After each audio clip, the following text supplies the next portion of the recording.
ገለናት ምናምን ሸኔ ገደለ ያኛው ገደለ ስለዚህ የአሜሪካ መንግስት ገንዘብ ስጠኝ ሸኔን ይዋጋለው የሚባለው ድራማን አቁሙ ብንለው እንደ ህዝብ ማለት ነው።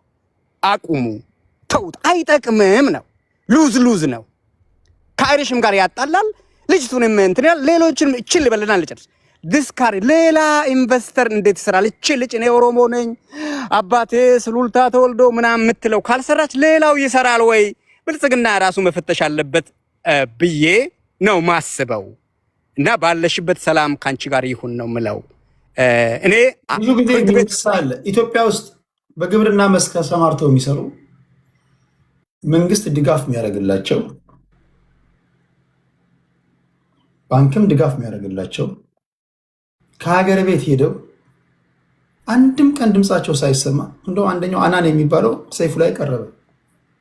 በጣም ብዙ አሉ እኮ። ለምንድነው እሷ እንደዚህ በዚህ ደረጃ አጀንዳ ምትሆን? ጎዳት እኮ ትራስት ዳለማ የሚባለው ኢንቨስተር የሚያጠቃ ምናምን ካልክ ሌሎች ኢንቨስተሮች ለምንድነው የማይሳድዱት? አንዳንድ ጊዜ ቢዝነስ አድሚኒስትሬሽን ወይ ቢዝነስ ለው ተምሮ ነው ሰው የሚገባው። አንዳንድ በልምድ መግባት አለና አመንኩ አለች። የትራስት ዳለማ ህዋት እኮ የተመታው ምስጢር በመናገሩ ነው። ኢህአዴግ ሆኖ ስለሚተዋወቁ ነው እንጂ ይሄ ትራስት ዳለማ አንተም ብትሆን እኔ አሁን ምስጢሬን ሙሉ ምስጢር አልናገርም። ለፈጣሪ ነው የምናገረው፣ ለራሴ ነው የሚይዘው። እና አሁን እዚህ ወንጀለኞችን ሲፈልግ ስናፈላልቅ ለአንዳንዱ ነው ስለማከብሬ ነው። ሚዲያ ህዝብ ስለሆነ ነው የተናገርኩ እንጂ አልናገርም። እና እንዴት እንደምትሄድ ትራስት ዳለማውን ቴዲ አንተ ታውቃለህ። በቃ ምስጢር የወጣው ምስጢር መልሶ ይመታሃል። ጌም ነው፣ የፖለቲካ ጌም ነው። እና ተናገረች። ከዛ ደግሞ እንትን ነኝ አለች። የአባቴ ዘር የእናቴ ዘር ቆጠረች። ያን እንዴት ነው ኢኖሰንስ ይሄ?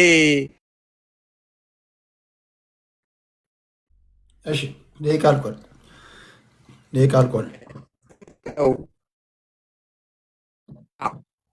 እሺ ደቂቃ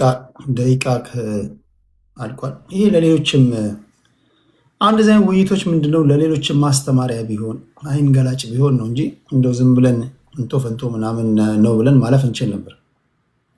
አንደኛ ከፖለቲካ ፖይንት ኦፍ ቪው እናወራ ካልነው ከፖለቲካው ፖይንት ኦፍ ቪው ልናወራ የምንችልበት ብዙ ነገር አለ።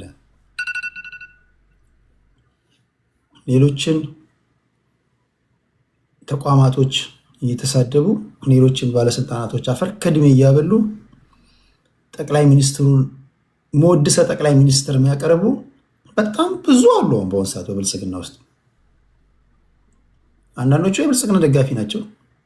አንዳንዶቹ ኢቭን የጠቅላይ ሚኒስትሩም እኮ ጠላት ናቸው። ጠቅላይ ሚኒስትሩ አሁን ቀን ቢከዳው ምናምን አብሮት አይቆሙም። አሁን ከነጋዴውም ከደላላውም ከፖለቲከኛውም አየር ባየር ነጋዴውም እያየን ያለ ነው የጠቅላይ ሚኒስትሩን ስም እንደ ይለፍ ቃል የመጠቀም ነገር። ህግ የሚባል የለም። ኢንሳ ውስጥ ማፊያ አለ። ጠቅላይ ሚኒስትር ቢሮ ማፊያ ናቸው።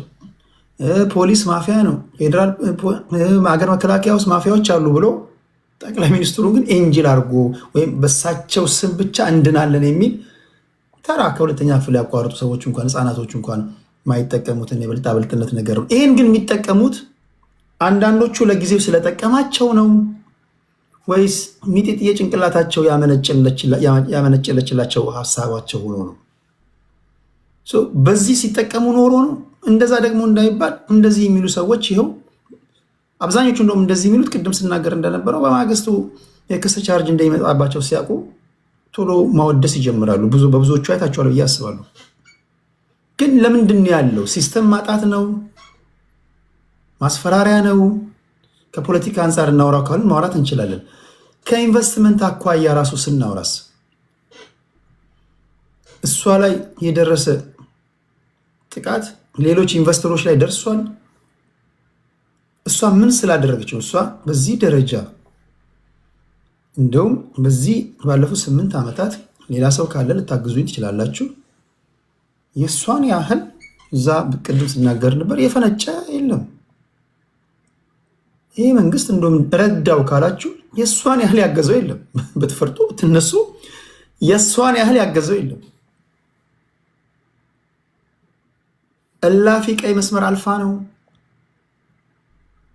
በሴትነቷ ተጠቅታ ነው እንዳትሉ፣ ሴትነቷን ማስተዋጽኦ አድርጎላት እኮ ስትደገፍ የኖረች ናት።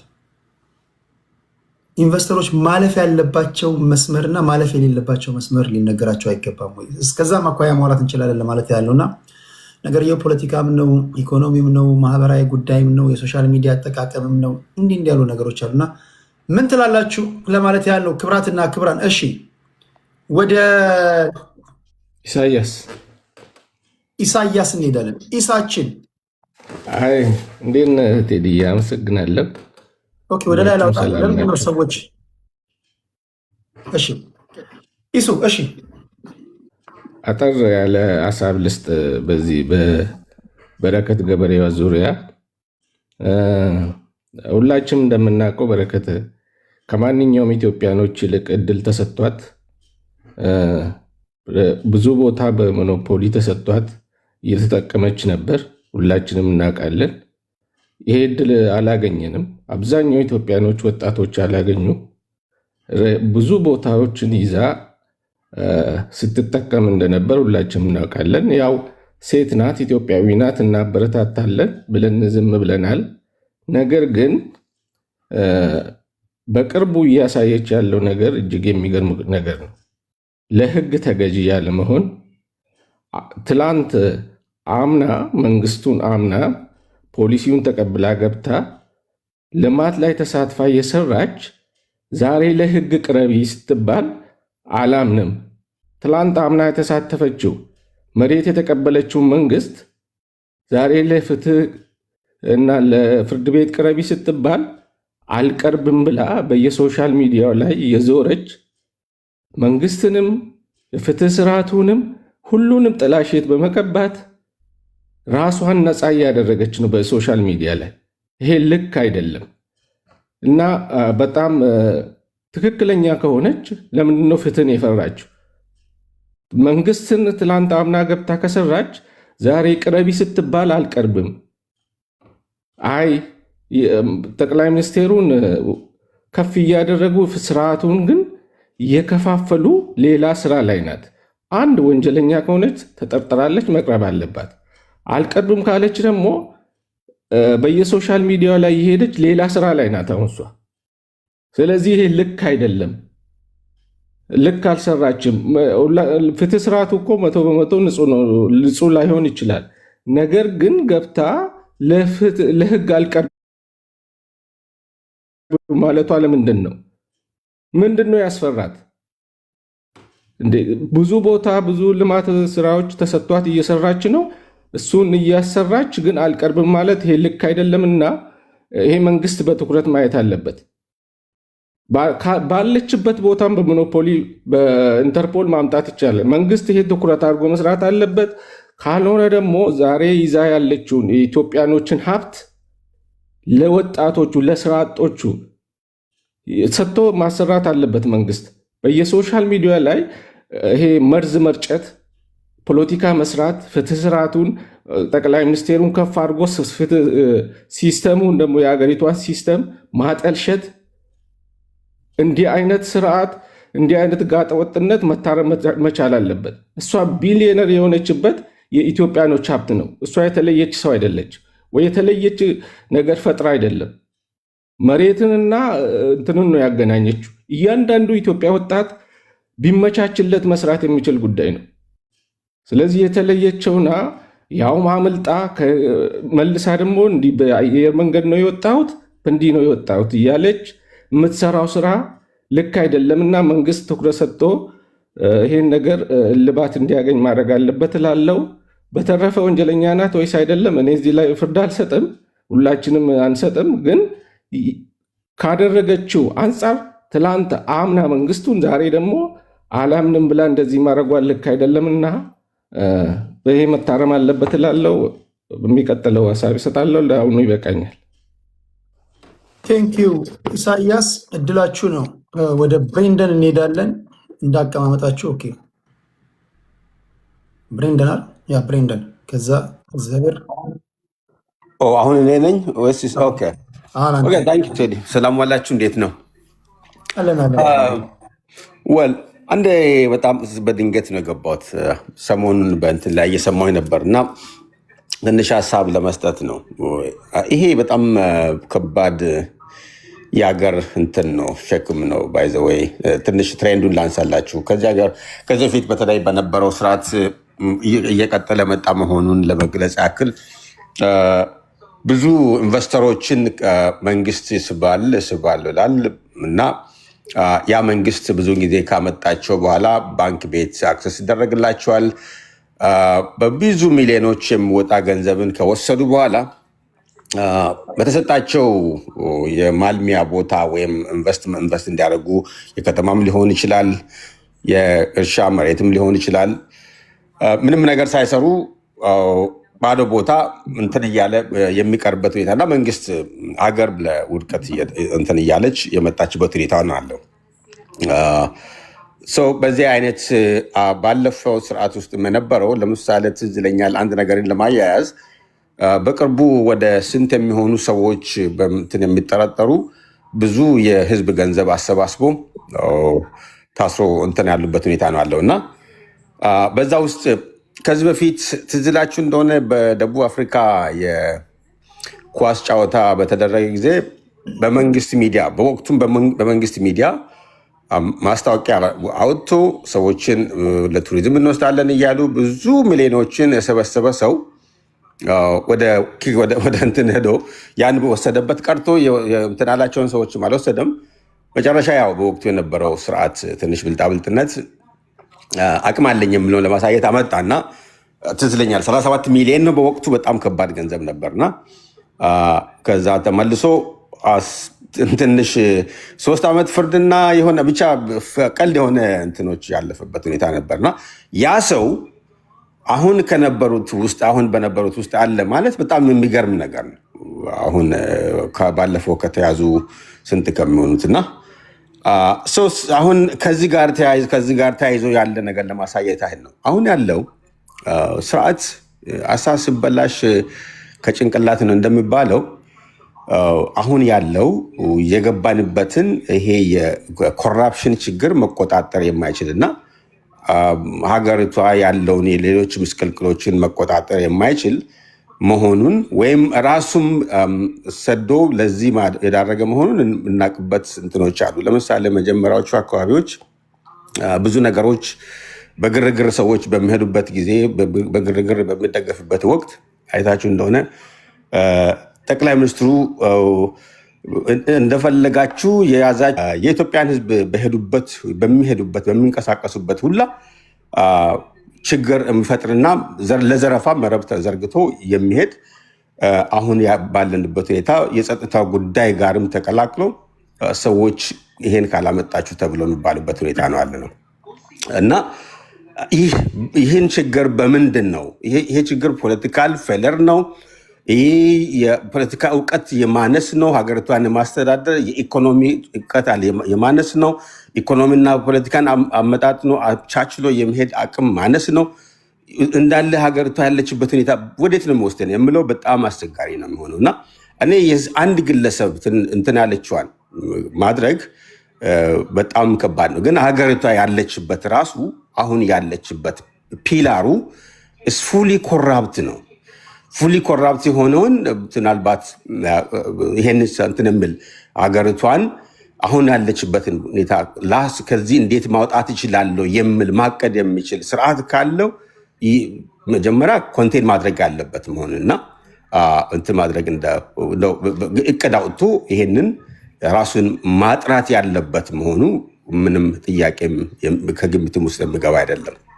ሌላው ሰዎች አሁን እንዳልካቸው የምንጠለጠሉባቸውን ነገሮች ቅድም እንዳልኩ በተለይ ይሄ ስትሬት ላይን ህግን የሚያስከበር ህግ የሚከበርባት ሀገር ሰዎች በህግ የሚተዳደሩባት ሀገር ከመሆን አልፎ በሰዎች ይሉንታ በሰዎች ላይ በመንጠልጠል የምንኖሩበት ሁኔታ ነው ሆነው። ያም ምንድን ነው? በዛች ሀገር ላይ የህግ በላይነት ሳይሆን አንድ ግለሰብ ህግን የሚዘውርበት ደረጃ ላይ በሆኑ ብዙዎች አይተህ እንደሆነ አሁን በሌብነት ከተጠረጠሩትና ከሚባሉት አሁን ያነሳት ልጅና ከዚህ በፊትም አንድ ለጠቅላይ ሚኒስትሩ እኔ እሞትለታለሁ የሚል ነው። አሁን በአስሮቹ ነው 9 ሰዎች 98 ሚሊዮን ኦር ቢሊዮን በሚለው ውስጥ ያሉትና እነዚህ ነገሮች ሲሆኑ የህግ እንትኖች ማይቀፍ የማይከበርባትና በህግ መፈራት የማይፈራበት ሀገር ከሆነ መልጠልጠያ የሚሆነው እንደ ህግ ራሳቸውን የቆጠሩና የህግን እንትን የያዙ ሰዎች መሆናቸው ነው። ለዚህ ሁሌ ጠቅላይ ሚኒስትሩ የስርቆት አውተንቲኬሽን ማግኛ አይነት አድርጎ የሚቀርቡበት ሁኔታ ነው ያለው እና ሰርቲፋይ ራሳቸውን የሚያደርጉበት ሁኔታ በጣም አስቸጋሪ ነው። ስለዚህ እኔ አንዲት ግለሰብን ብቻ እንዲያደርገን የምናስብ ከሆነ በጣም አስቸጋሪ። የመንግስት ሰራተኞች ምንድን ነው እየሰሩ ያሉት? ክልሎች ላይ የምንሰማው ነገር ምንድን ነው?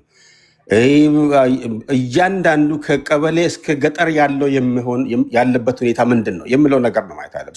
ቶታሊ ዲስ ሾውስ ምንድን ነው የሚያሳየን? ቶታሊ ፖለቲካሊ ፌል ሊያደረግን መሆናችን ነው የሚያሳየው።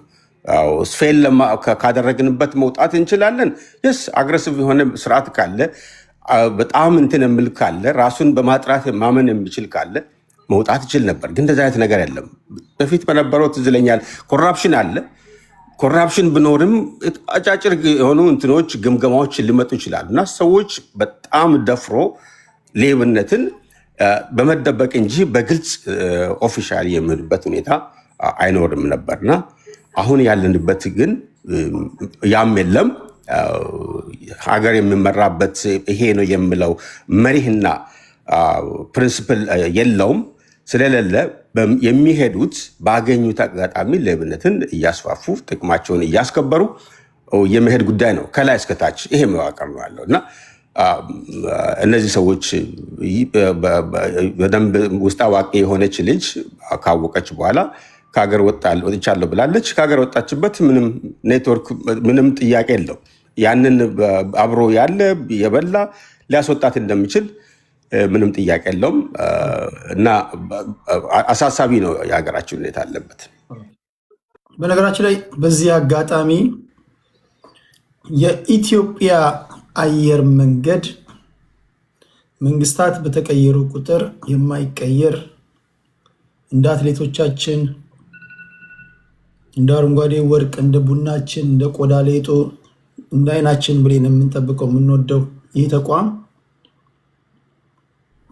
እቺ በመንግስት የምትፈለግ በህግ ተጠርጣሪ የሆነች ሴት ደረቴን ነፍቼ በኢትዮጵያ አየር መንገድ ነው የወጣሁት ማለቷን ተከትሎ አይ ቲንክ መግለጫ ያወጣል የሚል እምነት አለኝ። ምክንያቱም በተቋማት መካከል ራሱ ጥርጣሬ እንዲፈጠር ነው ያደረገችው። የቀላል ነገር አይደለም። የፌዴራል ፖሊስ አንድ በኩል ህዝቡን ፈልጉልኝ ከባድ ወንጀል ምጠረጥራት ናት ይላል። እሷ በኢትዮጵያ አየር መንገድ ነው የወጣሁት ትላለች። በኢትዮጵያ አየር መንገድ እንዳልወጣች ግልጽ ነው። አንደርስታንድ ግን ማንም ያውቃል። ግን ለስሙን ስለመጥቀሷ ብቻ ማለት ነው ይህን ተቋም የወንጀለኛ ተባባሪ አስመስላ ለማቅረብ ለሞከረችበት ጥረቷ አይ ቲንክ አየር መንገዱ መግለጫ የሚያወጣ ይመስለኛል። ብሬንዳን እናመሰግናለን። ዘበርን እንስማና ወደ ፖለቲካ አይነት ጉዳዮች እንመለሳለን። ቴዳ እንኳን ደህና ቆየህ ወንድም አለም፣ እድሉ ስለሰጠኸኝ በጣም አመሰግናለሁ። እህታችን ለምን በዚህ ልክ አጀንዳ መሆን እንደፈለገች እኔ እስካሁን ባብሰለስለው ላገኘው አልቻልኩም። እንዴት ነው የሆነን ሰው አይኑን በጨው አጥቦ ከአንድ ሁለቴ መጥቶ ይህን ያክል ጅላጅል እኛን እንዴት እንደቆጠረችን። በነገራችን ላይ ይህ ትልቅ ንቀት ነው ለኢትዮጵያ ሕዝብ ጠቅላላው፣ ለደጋፊውም ለሚቃወመውም ትልቅ ንቀት ነው ያሳየችው። እኔ ባለፈም ሞግቻለሁ። ልጅቷ ሀገር ውስጥ የለችም ወጥታለች። ካልሆነን ደግሞ የራሷ የሆነ የሚጠብቃት ኃይል አለኝ ብላ እያወራች ነው። አንድ ሀገር ላይ ሁለት መንግስት አለ ማለት ነው ወይ ብዬ ስከራከር የነበረው ለዚህ ነው። ወደ ሌላው ነጥብ ሴት ቴዲዬ፣ አንዳንዴ ምንድን ነው መሰል የፈለገ ብትቋሰል የሰውን የግለሰብን ይሄ ፐርሰናል ነገር አውጥተህ ሚዲያ ላይ ሰምተኸው አልሰማኸው አላውቅም። ዮኒ ማኛ ወንድማችን ጭንቅላት በሽተኛ ነኝና 500 ሺህ ብር ስጪኝ ብዬ ሰጠሁት። ነውር ነገር ማለት ከአንድ ከትልቅ ሰው የማይጠበቅ በጣም የወረደ ነገር እንደው ከባለፈው ዛሬ ላይ ወርዳ ዘግጣን ያገኘዋት ነውር ነው። ቢሆን እንኳን ለወንድሟን ያደረገችውና ብታልፈው ነገር አዎ ቃል በቃል ቪዲዮ መላክ ይቻላል። 500 ሺህ ብር አሳከምኩ ምናምን ማትለው ነገር የለም። እና ለብሽሽክ ባትመጣ ለሷ በነገራችን ላይ አንድም ከኔ ጋር የጣላችበት እንትን ከኔ ጋር የጻጻፈችው እኮ አለ። አስፈላጊ ከሆነ ማሳያቸዋለሁ። እኔ እንደዚህ አይነት ነገር አታነካክኝ ስላት ሶሻል ሚዲያ ላይ የሀገሬ ልጅ ነህ አጋንንት ቤት ጠንቋይ ቤት ሄዳለች ተብዬ ስሜ ጠፍቷል፣ የሚያውቁኝ ሰዎች ስሜን እያጠፉ ነው፣ ስሜን አስዳልኝ በሚል ነው አንደኛው ግጭታችን ይነሱ። እኔ እንኳን ለአንቺ ለገዛ ወንድሜም እንኳን የት እንደሚውል አላውቅም። አንቺ ጠንቋይ ቤት ሄድሽው አንቺ ከሆንሽ ያልሄድሽውም አንቺ ከሆንሽ ራስሽን አጽጂ እንጂ ጠንቋይ ቤት አልሄደችም ብዬ እንዴት ነው ስምሽን ማጸዳው አልኳት። ኦኬ ሶሻል ሚዲያ ላይ እንዲህ ያለ ነገር እሺ ጓደኞቼ ካሉ አገናኘኛለች። አሮን ከሰሩልሽ ምናምን ብዬ እንትናን አናግርልኛለች። ዘን ሴትዮዋ ጠንቋይ ቤት ሄደሻል ተብሎ የራሷ መጀመሪያ ከይዙ የተነሳው ከጋዜጠኛ አብይ ይልማ ጋር ነው። ጋዜጠኛ አብይ ይልማ አጋንንት ጋር ትሄዳለች፣ ጠንቋዮች ጋር ትሄዳለች። ታስታውሳላቸው የዛሬ 3 ዓመት የነበረው እሷ ፍላጎቷ አጋንንት ቤት ሄዳ ሶሻል ሚዲያ ላይ ልክ እንደዚህ የሰዎችን አንጀት በልታ አጋንንት ቤት አልሄደችም፣ እሷ ንጹሕ የእግዚአብሔር ሰው ናት እንድትባል ነው የፈለገችው። ዮኒ ማኛም ይሄን አላደርግም ያለው እኔ እስከማውቀው ድረስ እግዚአብሔር ምስክሬ ነው። ዮኒ ማኛ እንደውም እዚህ ጋር ልንገራችሁ፣ ይኸው እግዚአብሔር ምስክሬ ነው። እኔ የቅድስት ድንግል ማርያም ልጅ ነኝ። ይሄ አጋንንት ነው ቴዶ፣ እኔ ይሄ አጋንንት ነው። ራሷ ቃል በቃል ዞር በይ ከኔ ጋር እንደዚህ ነገር እንዳታወሪ ስላት ኦኬ ዮኒ ማኛን አናግርልኛለች። እኔ የቅድስት ድንግል ማርያም ልጅ ነኝ። እቺ አስፈሪ ነገር ነው ያለባት። እቺ ሴት አጋንንት ጋር አልቀረብሽም ብዬ እንዴት ነው ላወራ የምችለው ነው ያላት። አውርቷል፣ ተገናኙን አውሩ ነው ያልኳቸው። ይሄን የመለሰላት እስከማውቀው ድረስ። ከዚህ ውጭ ለሱ ለዮኒ ማኛ ከፍዬዋለሁ ምናምን ብላ ከሆነ የከፈለችበትን ደረሰኝ የትራንስፈር ማድረግ ከሆነ ማሳየት ነው። ካልሆነ ግን ዝም ብሎ የተለመደ ልክ በተቋማቶች መካከል አንዱን በአንዱ ማወጋጋት እንደለመደችው በኢትዮጵያ አየር መንገድ ወጥቻለሁ ኢንሳውስ ማፊያ ያለ እንትን ላይ እያለች እንደለመደችው ውዝን ይሄ በቃ የለመደችውን ነገር ነው የምትናገረው። እና እንደዛም ብላ ከሆነ መጠየቅ አለባት የሚል እምነት አለኝ። እሱ ይመልሳል ብዬ እጠብቃለሁ። እሺ ዘበር ቀጥል። ሶሪ ስላቆምኩ። ችግር የለውም። እና የሰው ልጅን በዚህ መጠን ወርደህ የጭንቅላት በሽተኛ ታማሚ ነው እኔ ነኝ 500 ሺህ ብር ከፍ እያሳደብኩት 200 ሺህ ብር 150 ሺህ ብር ነውር ነው ማለት ከሱ አይጠበቅም። ከዚህ እኛ ማለት የሆነ የሰጠናት ደረጃ አለ። ለምስ የት ልጅ ሆና ጠንካራ ሆና እንድትወጣ ካለን ጉጉት አንጻር የሰጠናት ቦታ ነበር እና እሷ ደግሞ መታ ከአንድ ሁለቴ ለምን ሁለተኛ መምጣት እንደፈለገች አላውቅም። በመጀመሪያው ዙር መታ ያጠፋችው ነፍ ጥፋቶች አሉ። ዛሬ ላይ መታ ደግሞ እንዳይመለስ አድርጋ አጠፋፍታ አደማምታው ነው ሄደችው። በሁለተኛ ነገር እኔ ባለፈው አቋሜ ነው ዛሬ ማንጸባርቀው ይህ ስርዓት ሌባን ሌባ በሉ ስላለ እኔ ሌባ እያልኩ ነው የምጠራት። አንድ እኔ ድርሻ አልደረሰኝም ከሀገሬ ሽጣውት ከሆነ ድርሻዬን እንፈልጋለሁ። እሷ ሀገሪቷን ያለውን እያንዳንዱ ነገር በጥብጣ ዘርፋ ስትሄድ ሌባ ለማለት የሚዳዳጁ ሰዎች ምን አይነት ጭንቅላት እንዳላቸው አላውቅም። ስርዓትና ህጉ ሊከበር ይገባል፣ ተቋሞቹን ሊጠነክሩ ይገባል ብለን ስንጮህ ከመሬት ተነስተን አይደለም።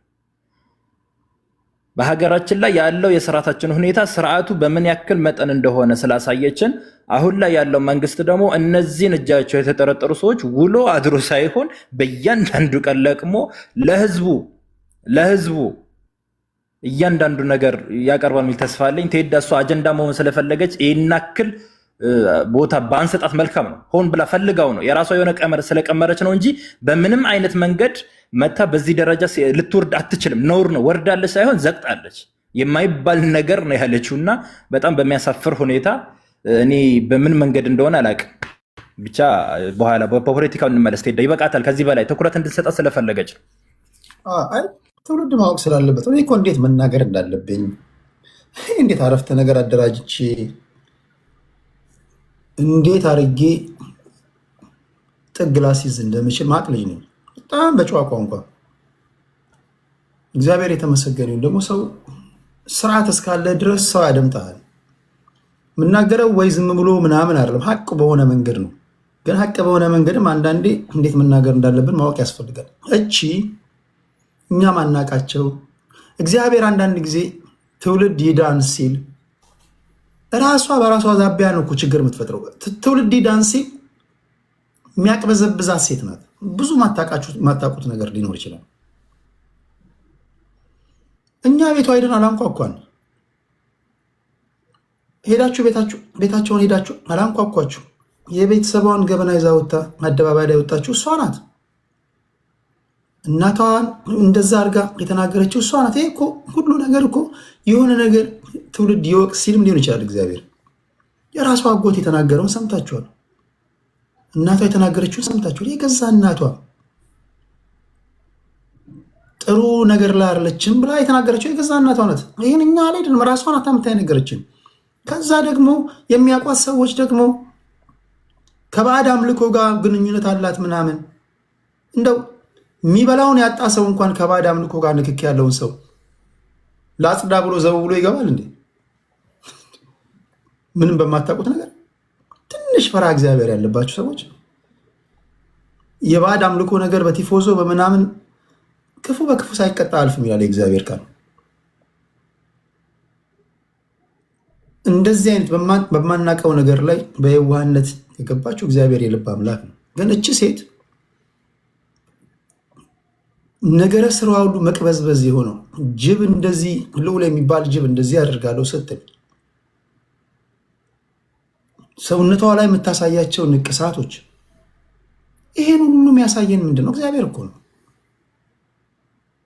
እግዚአብሔር በቲፎዞ የሚሰራ አምላክ አይደለም።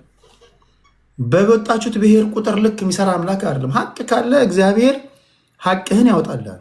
በዚህ ደረጃ ሽብር እስክትፈጠር ድረስ ስታውከን፣ ተጨንቃ ስታስጨንቀን ምንድናት እቺ ሴት? በዚህ ደረጃ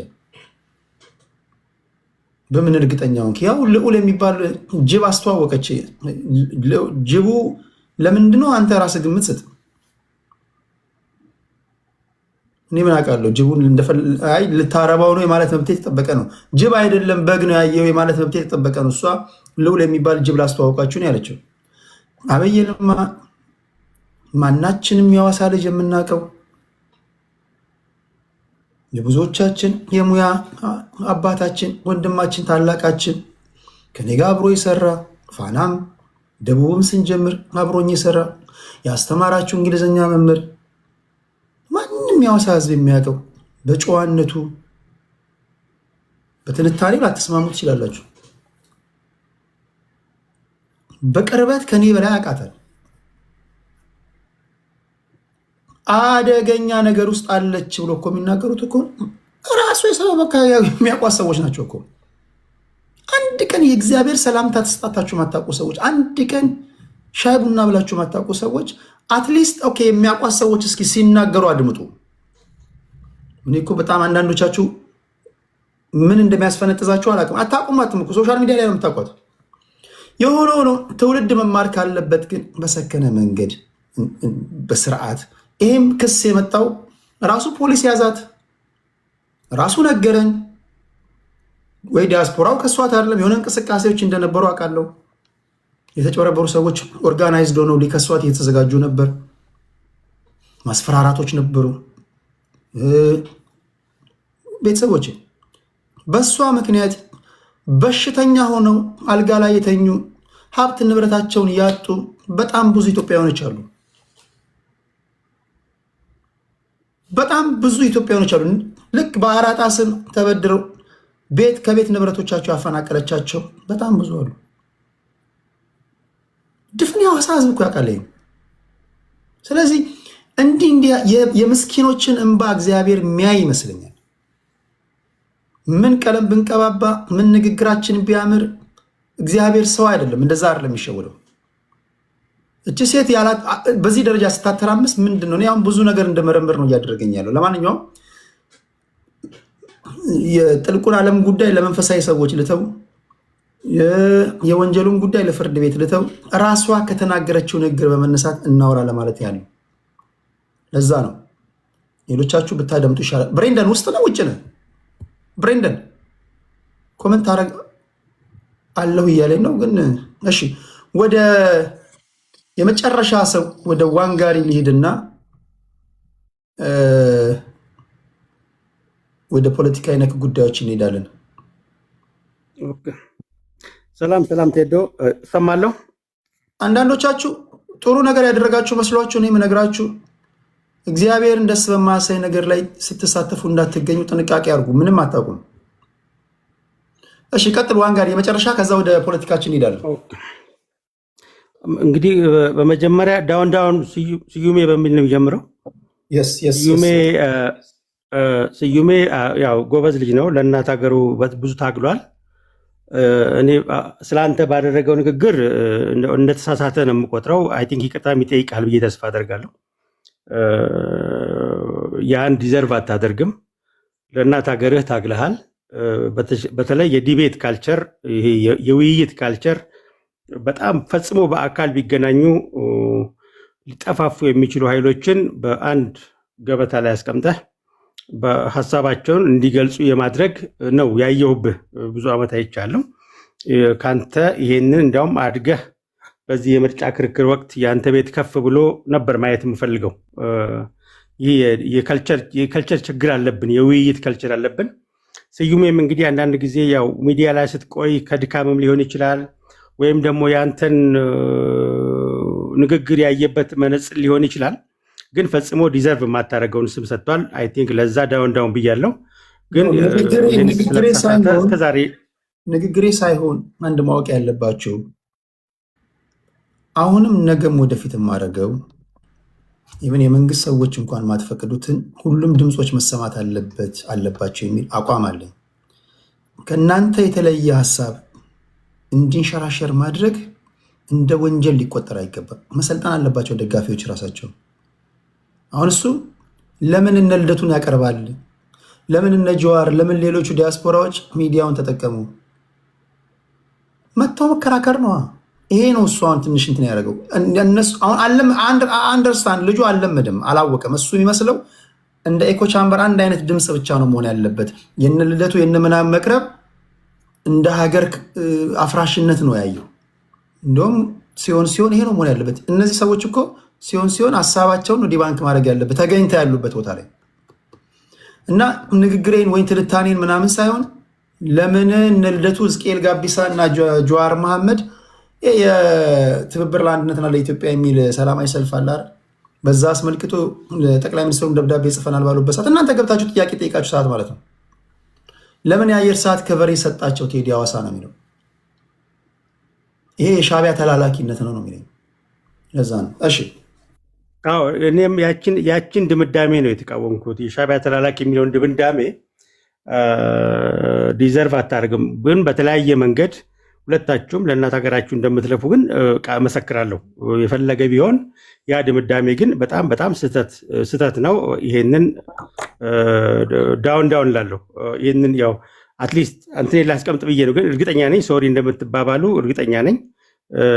ተስፋ አደርጋለሁኝ በዚህ ደረጃ እነ ልደቱም ዋቴቨር ሁኤቨር አንተ ባዋህያቸው ቁጥር ብዙ የተማርነው ነገር አለ። ብዙ እኔም እኮ ተወያይቻለሁ ከአቶ ልደቱ ጋር። የተወያየሁት ግን መጽሐፉን አንብቤ ነው የተቸሁት። እድሉን ያገኘሁት ጥያቄ ለመጠየቅ እድሉን ያገኘሁት በአንተ ቤት ነው። ይሄ ይጠራል፣ ነገሮች በሂደት ይጠራሉ። ይህንን አልተለማመነውም። አንተም አይክፋህ፣ እርግጠኛ ነኝ ይቅርታ ይጠይቃል ብዬ ተስፋ አድርጋለሁ። ብዙ አትውሰደው ብዬ አስባለሁ። ምክንያቱም አንዳንድ የባህል ልውውጥ የልምድ ልውውጥ ማድረግ ለእናት ሀገር ነው። ያም ዞሮም ቀረም በኦሮምኛ አንድ ተረት አለ። ነምኒ ማለት እኮ የጃሩ ጭታ ወሊን ሳሙ ይላል አባቶቻችን ሲተርቱ። ምን ማለት ነው? አንድ ቤት የሚሰራ ሰው ሳር አይሻማም የሚባል ነገር አለ። ሳር ጎላችሁ አንድ ነው ሁለታችሁንም፣ ግን በዛ ሌብል የምትደረግ ልጅ አይደለህም። እኛም እንመሰክራለን። አይ ቲንክ የምትወያዩበት እድል ሩቅ አይሆንም ብዬ ተስፋ አደርጋለሁ። ሲሆን በዛ መድረክ ተጠቅሞ ልደቱን ቻሌንጅ ማድረግ ያለበት ስዩም ነበር በአንተ ቤትና ይሄን ያንተን ቤት የእሱን አይዲያ ለመሸጥ ነው ሊጠቀሙ የሚገባው። አይ ቲንክ በስዩም ሌቭል ይሄን ያክል ካልኩ ትወያያላችሁ፣ ትነጋገራላችሁ ብዬ አስባለሁ። አንድ ሀገር ነው የምትገነቡት። እርስ በርስ ልትደባደቡ አይገባም። በዚህ ሌቭል ልትደራረጉ አይገባም ብዬ አምናለሁ። እኔ እምነት ነው፣ ተስፋም አደርጋለሁ። ሁለተኛ እንግዲህ ገበሬዋን ሰማኋት። ባለፈው ያው የዲው ፕሮሰስ ኦፍ ሎውን እድል ልሰጣት ፈልጌ ነበረ። አሁን ግን በኢትዮጵያ አየር መንገድ ያውም በአይናችን በኢትዮጵያ አየር መንገድ ነው የወጣሁት ብላለች። የኢትዮጵያ አየር መንገድ ቻሌንጅ እንደሚያደርገው ተስፋ አድርጋለሁ። ይህን ካደረገች ግን አይ ቲንክ የህግ ሲስተሙ በጣም ብዙ የምንማርበት ነው ብዬ ነው። ብዙ መንግስትም ሊፈትሸው የሚገባ መሆኑን አረጋጋጭ ነው የሚሆን። ማንም ባለሀብት ስለሆነ እንግዲህ ሩል ኦፍ ሎው እናንተ የምትኖሩት ሩል ኦፍ ሎው ያለበት ሀገር ነው፣ ህግ ስለሚከበር ነው። ኢትዮጵያ ላይ ህግ ተጥሶ ህግ የሚከበርበት ሀገር መሸሸጊያ ሊሆን አይችልም። የትም አገር ቢሆን ህግን ጥሳ ህግ ስለፈለጋት አምልጭ የሄድኩ የሚለው አካሄድ ትክክል አለ። እንዲያውም ባለፈው ስትደበቅ ራሱ በነፊት ኦፍ ዳውት ልሰጣት ፈልጌ ነበረ፣ ሴትም ከመሆኑ አንግል። በዚህ ሌቭል ግን ያውም በፊራኦል እንትን ላይ ቀርባ እንደዛ ንግግር ስታደርግ ይሄ ትክክል አይደለም። በተለይ ሰውን በስራው ይህንን የሚሰራው ተብሎ ሰውን በዚህ ሌቭል መተቸት አሁን ስብዕናዋን በደንብ ያሳያል። ይህ ስብዕና ጉዳይ ነው፣ የማንነት ጉዳይ ነው። እንደዚህ አይነት ስብዕና ይዛ ለኢትዮጵያ ልማት የምትጎዳው ይበልጣል። ምክንያቱም ብዙ ሰው ይከተላታል። እሷ ህግ የምጥስበት መንገድ ብዙ ወጣት ያሳስታል፣ ሀገርን ያፈርሳል። ማንም ሰው ለህግ ተገዢ ሲሆን ነው አገር የሚገነባው። እሷም ያፈራችውን ሀብት መጠቀም የምትችለው ለህግ ተገዥነት፣ ህግ የሁሉም ነገር በላይ ነው የሚለውን ነገር ስትተባበር ነው። ህግን ለራሷ ሲሆን እየጣሰች ለሌላ ሲሆን እያስከበረች የምትሄድ ከሆነ ግን ይሄ ልምምዱ ጥሩ ስላልሆነና መልእክቱም ቆንጆ ስላልሆነ ይሄን እጋፈጣታለሁ። ይሄ ትክክል አይደለም። የህግ አስፈጻሚው አካልም አካሄዱ ሊፈትሽ ይገባል ብዬ አምናለሁ። እንደውም እሷ ባደረገችው አንጻር ከአሜሪካ ታስረው እንዲቀርቡ መጥሪያ የወጣባቸውም እንዲቀር እታገላለሁ ከዚህ በኋላ። ሌላውን በህግ ጥላ ስር ለማዋል ስንታገል፣ ሌላው ህግ ጥላ ስር የዋለው ደግሞ ህግ ጥሶ የሚያመልጥበት አገር ከሆነ ይህ ትክክል አይሆንም። እርግጠኛ ነኝ ይታረማል። እርግጠኛ ነኝ የእሷ ሂደት አሁን ጎልቶ ይወጣል። እንግዲህ ዱጋ አፋን ቀበል ፉኛኒን ባቲ ይላሉ። ተረቱን አበዛውባቸው። እውነት አፏን ቢይዟት በአፍንጫ ታወራለች። አሁን በእሷ ቤት አምልጣ በቲክቶክ ላይ ያወራችው ደጋግማ ያወራችው ነገር ስብዕናዋን ነው እየደጋገመ እያሳየን የመጣው። ማንነቷን ነው። እንግዲህ ባለሀብት ነች፣ ይህ ቅናት ይጨምርላት። ነገር ግን ሀብቷ ሀገር ለማውደም ሀብቷ ህግ እንዲጣስ ሀብቷ ወጣቶችን አእምሮ ለህግ ተገዥ እንዳይሆኑ የሚያደርግ ከሆነ ሀብቷ ቢቀር ነው የሚሻለው፣ ልማቷ ቢቀር ነው የሚሻለው። ምክንያቱም ከልማቷ ጥፋቷ ይበዛል። እሷን የሚከተላት የእሷ ሰራተኞች ብዙዎች ናቸው። እንደዚህ አይነት ታዋቂ የሆኑ ሴቶችን ወደፊት ስናመጣ ህግ አክባሪነታቸው፣ ጨዋነታቸው፣ የአገር ወዳድነታቸው ነው እንጂ የአገርን ህግ እየሰበርክ የአገርን ህግ በገንዘብ እየገዛህ ያውም በትልቁ በተቋማችን ተቋም በመገንባት ረገድ እንደ ኢትዮጵያን ኤርላይንስ የለም። በኢትዮጵያ ውስጥ ረጅም ዓመት የፈጀ የኢትዮጵያን ኢኮኖሚ የሚደጉም እንደ አይን ብሌናችን የምንመለከተው ተቋምን የህገወጥ ስራ ተባባሪ እንደሆነ አድርጋ ኢሜጅ መሳሏ በጣም ይሄም አንድ ነገር ነው። ሆኖም ከሆነ በእውነትም በዛ በቦርደር ካልወጣች በቀጥታ በኢትዮጵያን ኤርላይንስ ከወጣች ይሄ ነገር በደንብ ሊፈተሽ የሚገባበት ማስረጃን የሰጠችው ራሷ ቀባጠረች። ዝም ብትል ይሻላትም ነበር። በዚህ ሌቭል አድርጋ ከሆነ ግን ሁላችንም የምንታገላት ይሆናል። አይ ቲንክ በራሷን ያጋለጠችው ራሷን የተከላከለች መስሏት ጥይት ነው ያቀበለችው የሚል መልእክት ነው ማስተላለፍ ፈልገው። አንተ ግን በእውነት አድንቄ ያለው በአንድ በኩል ይህን ሁላ ሚስጥር እያወቅ በተቻለ መጠን በጣም በጨዋ ሆነ ሪዘርቭ ሆነ ነገሮችን ለማቅረብ ሞክራል። ሲገፋብን አሁን የዘረገፍከው ዛሬ የዘረገፍከውን ቀደም ብለህ ቢሆንስ ዛሬ የዘረገፍከውን ቀደም ብለህ ዘርግፈው ቢሆን ኖሮ ሰዎች ብዙ ይማሩበት ነበረ። ግን ጨዋነትን አይቼበታለሁ። ይሄ ትልቅነት ነው፣ አርቆ አስተዋይነት ነው። አይክፋህ። ሰዎች ትንሽ ነገር በሰሩ ቁጥር አንተ ላይ ድንጋይ በወረወሩ ቁጥር የሚያሳየው እንግዲህ ወንዝ ዳር ያለ ብርቱካን ፍሬ ያለውና ፍሬ የሌለው ፍሬ ያለው ላይ ነው ድንጋይ የሚወረወረው። ብዙ ጊዜ ፍሬ የሌለው ላይ ድንጋይ አይወረወር። ፍሬ ወርውሬ ድንጋይ ፍሬ አተርፍበታለሁ የምትለው ላይ ነው። እና ከዛም ከዚህም ድንጋይ ቢወረወር ዛሬ ያደረግከው ስብዕና ባለፈው እንኳን ይሄን ዛሬ የተናገርከውን አልተናገርከው፣ ሪዘርቭ አድርገን የተናገርከውና ይሄ ጨዋነት ነው። እንደዚህ ነው ማስተማር። ቱ ቢ ኦነስት እኔም ራሴ በነፊት ኦፍ ዘ ዳውት ልሰዓት ፈልጌ ነበረ።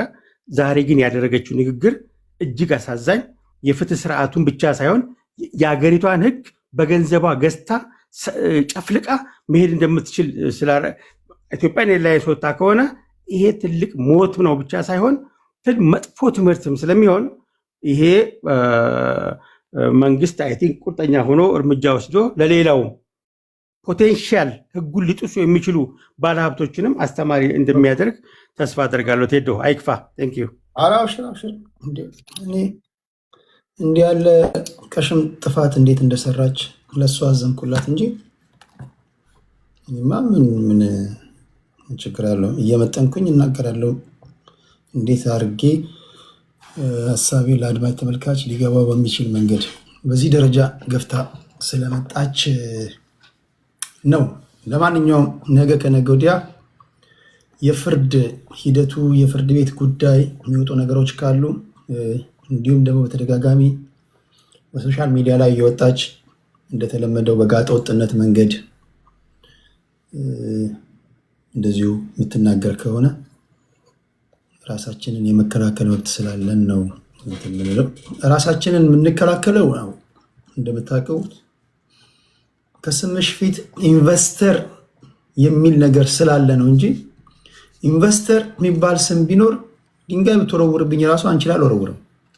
ትንሽ ለኢንቨስተሮች ክብር ኢንቨስተር የሚባለው ስም ነው እንድናገር ያደረገኝ እንጂ በረከት ሐዋሳ ውስጥ ራሱ እግርሽ እስኪቀጠን ድረስ ፈልገሽኝ ራሱ አታገኘኝም እኮ በስንት መከራ ሲቸግርሽ ነው የመጣሽው። ለማንኛውም ለዛ ኢንቨስተር ለሚለው ስም ነው ምላሽ የሰጠሁት። ያን ሁሉ የስድብ ናዳ አስታወርድ ለማለት ያለው። እሺ ክብራትና ክብራን፣ አሁን ይህን ጉዳይ በዚህ እንጨርሳለን። ምንሄደው ወደ ጽንዶ ጉዳይ ነው። አንዳርጋቸው ጽጌ ቅድም ነገር ለመናገር ሙከራ አድርጌያለሁ። ከ3 ከ4 ደቂቃ በላይ አልወስድም በዚህ ጉዳይ ላይ ጀስት መነሻ እንዲሆናቸው ነው። አንዳርጋቸው ጽጌ የሱዳን፣ የኦሮሞ፣ የአማራ፣ የትግራይ፣ የኤርትራ ህዝብ ይጻመድ ይላሉ። እንደኔ ደግሞ ትንታኔ ጥንዶ እሺ ህዝቡን እኮ እኛን ቅድም ተናግሬዋለሁ መደጋገም እንዳይሆን ህዝቡን መሀል ገብተን ስናበጣበጠው የምንኖረው እኛ ነን። የእኛ ሀገር ፖለቲከኞች ብዙ ጊዜ ያላቸው ትልቁ ኳሊቲ ጎራ ከፍለው ህዝብ ካስለቀሱ በኋላ ራሳቸው ሰዎች መጥተው ህዝብ ለህዝብ እናገናኝ ይላል። ፖለቲከኞች እኛ ባንኖር ህዝቡ የሚኖረው ፍቅር አጠይቁኝ። ከቃስ ዩኒቨርሲቲ ጀምሮ ከቀዳማዊ አፄ ኃይለ ሥላሴ ዩኒቨርሲቲ እነ ዋለልኝ መኮንን ጽሁፍ፣ ከዛ ደርግን ለምሳሌ ዋለልኝ መኮንን ራሱ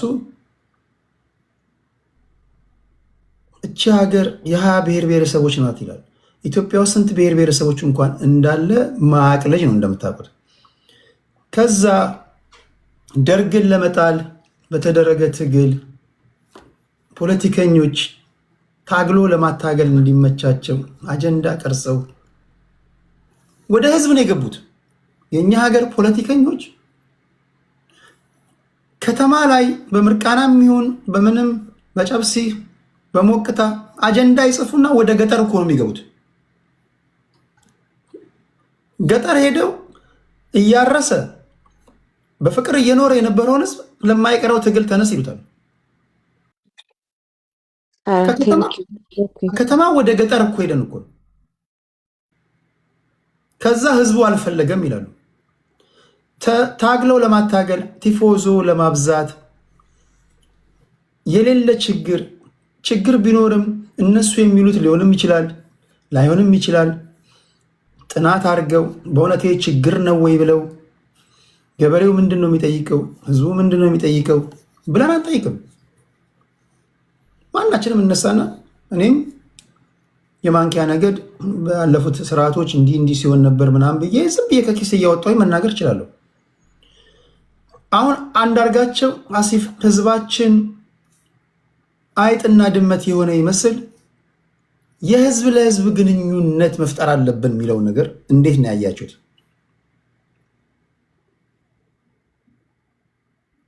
የኦሮሞ ህዝብ እኔ ወንድም አለው ባዘወይ አለው እኔ አልቻለሽ ከይ የኦሮሞ ህዝብ ፖለቲከኞች እንደምትሉት እኮ ቢሆን 20 ደቂቃ አትኖሩም እኮ 10 ደቂቃ አኖራችሁም እኮ። የአማራ ህዝብ እናንተ እንደምትሉት፣ የትግራይ ህዝብ እናንተ እንደምትሉት፣ ብሔር ብሔረሰቦች እኛ እንደምንለው ቢሆኑ ማንም እነሱን ከሚመስል ውጪ ለ10 ደቂቃ እዛ አካባቢ አይቆሙም እኮ። ሚሳለው ነገር ይሄ እንዴት ነው? እኛና እነሱ አንደኛውን አውሬ ምናምን አድርጎ የመሳል ነገር በፖለቲከኞች የኤሊት ቲዮሪ ነው የምናራምደው። አሁን አንዳርጋቸው ይህን ነው የሚናገሩት። ሲጀመር ህዝብ ለህዝብ ተጣምሮ ፖለቲካ መምራት፣ ህዝብ የሚመራው በግለሰቦች ነው። ህዝብ ለህዝብ ተጣመር፣ የሱዳን ህዝብ፣ የኢትዮጵያ ህዝብ፣ የትግራይ ህዝብ፣ የአማራ፣ የወላይታ፣ የኦሮሞ ህዝብ፣ የሶማሌም ተጣመር፣ የሱዳንም ሁሉንም ቀጠናው ላይ ያሉ ህዝቦችን ይጠራል። ኦኬ ተጣመሩ ብሎ ታዲያ ሁሉም ከተጣመረ እሱ እንደሚለው ችግሩ የታለ ለማለት የፈለገው ይገባቸዋል። ለማለት የፈለገው ሰውዬ በህዝቡ ተላኮ ያው ፖለቲከኞች ወይም ደግሞ ታጣቂ ቡድኖች ጥምረት እንፍጠር ነው። አሁን ጥያቄው የተናገረውን ሳይሆን መናገር ሲኖርበት ወይም መናገር እያለበት ያልተናገረውን ከግምት እናስገባና ይሄን ለመናገር ብሎ ነው ብለን አካክሰን እንስማለትና በታጣቂ ቡድኖች መካከል እናንተ እንደምትሉት ጽንዶ ቢፈጠር ለድል የሚያበቃችሁ ነገር ነው። ኦኬ ጥምረት ተፈጥሮስ በዚህ ጥምረት መዳረሻ ጎላችሁ ጋር ብትደርሱ እርግጠኞች ናችሁ? እርስ በርስ ዞራችሁ አትደባደቡም? ህዝባችን ተፈናቀለ እንዲሆነ ሀገር ፈረሰ እንዲሆነ ብለን ተነስተን ጥምረት ፈጥረን የፈጠርነው ጥምረት ከመጥፎ ወደ ባሰ መጥፎ የሚወስደን አይሆንብንም? ይሄን እንዴት አያችሁት? ለፌዴራል መንግስት ወይም ደግሞ ለብልጽግና ደጋፊዎችም ደግሞ ላነሳ የምችለው ጥያቄ እነዚህ ኃይሎች በታጣቂዎች መካከል ያው ለማለት የፈለጉት በታጣቂዎች ስትሉኝ አፋብን፣ ቲፒኤልኤፍ የሻዕቢያ ጉዳይ አለየለትም። የፌዴራል መንግስቱና የሻዕቢያ ሰዎች ንግግር ሊጀምሩ ይችላሉ የሚሉ ጭምጭምታዎች አሉ። ለጊዜው ጥምረት ውስጥ አሉ ብለን እንውሰድና ከዛ ከሱዳን ሳፍ የሚባል አለ፣ የሱዳን አርሚ ፎርስ። እነዚህ ጥምረት ቢፈጥሩ ወደ ፓወር ፖለቲክሱ ስንመጣ የፌዴራል መንግስቱ ሊቋቋማቸው ይችላል? መጨረሻው ምንድን ነው የሚሆነው? ይሄ ነው ዋነኛ የመወያያ አጀንዳችን። ጽንዶ ስለሚባለው ኮንሰፕት ነው የምናወራው። ለማንኛውም ለሰማችሁም ላልሰማችሁም አጭር የሆነችውን የአንዳርጋቸው ጽጌን ንግግር ላስደምጣችሁና አያና እንጀምራለን። እንደዛ ነው የሚሆነው። አያና ነው አያና አይደል? አዎ ስብጥሩን አስተካክሎልሽ ከዛ መነሻ ይኖረናል ማለት ነው። የአንዳርጋቸው ጽጌን ንግግር አድምጡ እስኪ ሁላችሁ። አይቻልም ከሚል ሀሳብ ትግራይ ቦርደር ላይ ያሉ የትግራይ እና የኤርትራ ማህበረሰቦች በአንድ እጅ ማጨብጨብ እንደማይቻል፣ በአንድ በሬ ማረስ እንደማይቻል ሰላም ማምጣት የምንችለው ተጣምደን ነው። እንደ ሁለት በሬ እንደ ሁለት እጆች ሆነን ነው ይሄንን ሰላም የምናመጣው። የፖለቲካ መሪዎችን ፈቃድ ጠይቀን የወታደራዊ መሪዎችን ፈቃድ ጠይቀን ሳይሆን እኛ ህዝብ ሰላም የጠማን ህዝቦች እርስ በርስ ተገናኝተን ተነጋግረን ሰላማችን ከሁሉም ነገር እንደሚበልጥ ለሁሉም ማሳየተን የምንጀምረው ነው ብለው በጋራ የጀመሩት ነገር ነው። አማርኛ ተናጋሪ የሆነው ማህበረሰብ ማወቅ ያለበት ጽንዶ ሲባል በሌላው ማህበረሰብ ላይ የተዶለተ ነገር አድርጎ የብልጽግና መንግስት ሊያቀርበው የሚሞክረው ነገር ፍጹም ሐሰት የሆነና ይህ ጉዳይ የፖለቲከኞች የጦር መሪዎች ሳይሆን የህዝብ ለህዝብ ግንኙነት ለዘለቄታ ሰላም፣ ለዘለቄታ ደህንነት፣ በጋራ ለመልማት ህዝብ ቆርጦ ዘላቂ ሰላም መረጋጋትና ልማት ለማምጣት የወሰደው አቅጣጫ ይሄ ትልቅ እርምጃ ነው።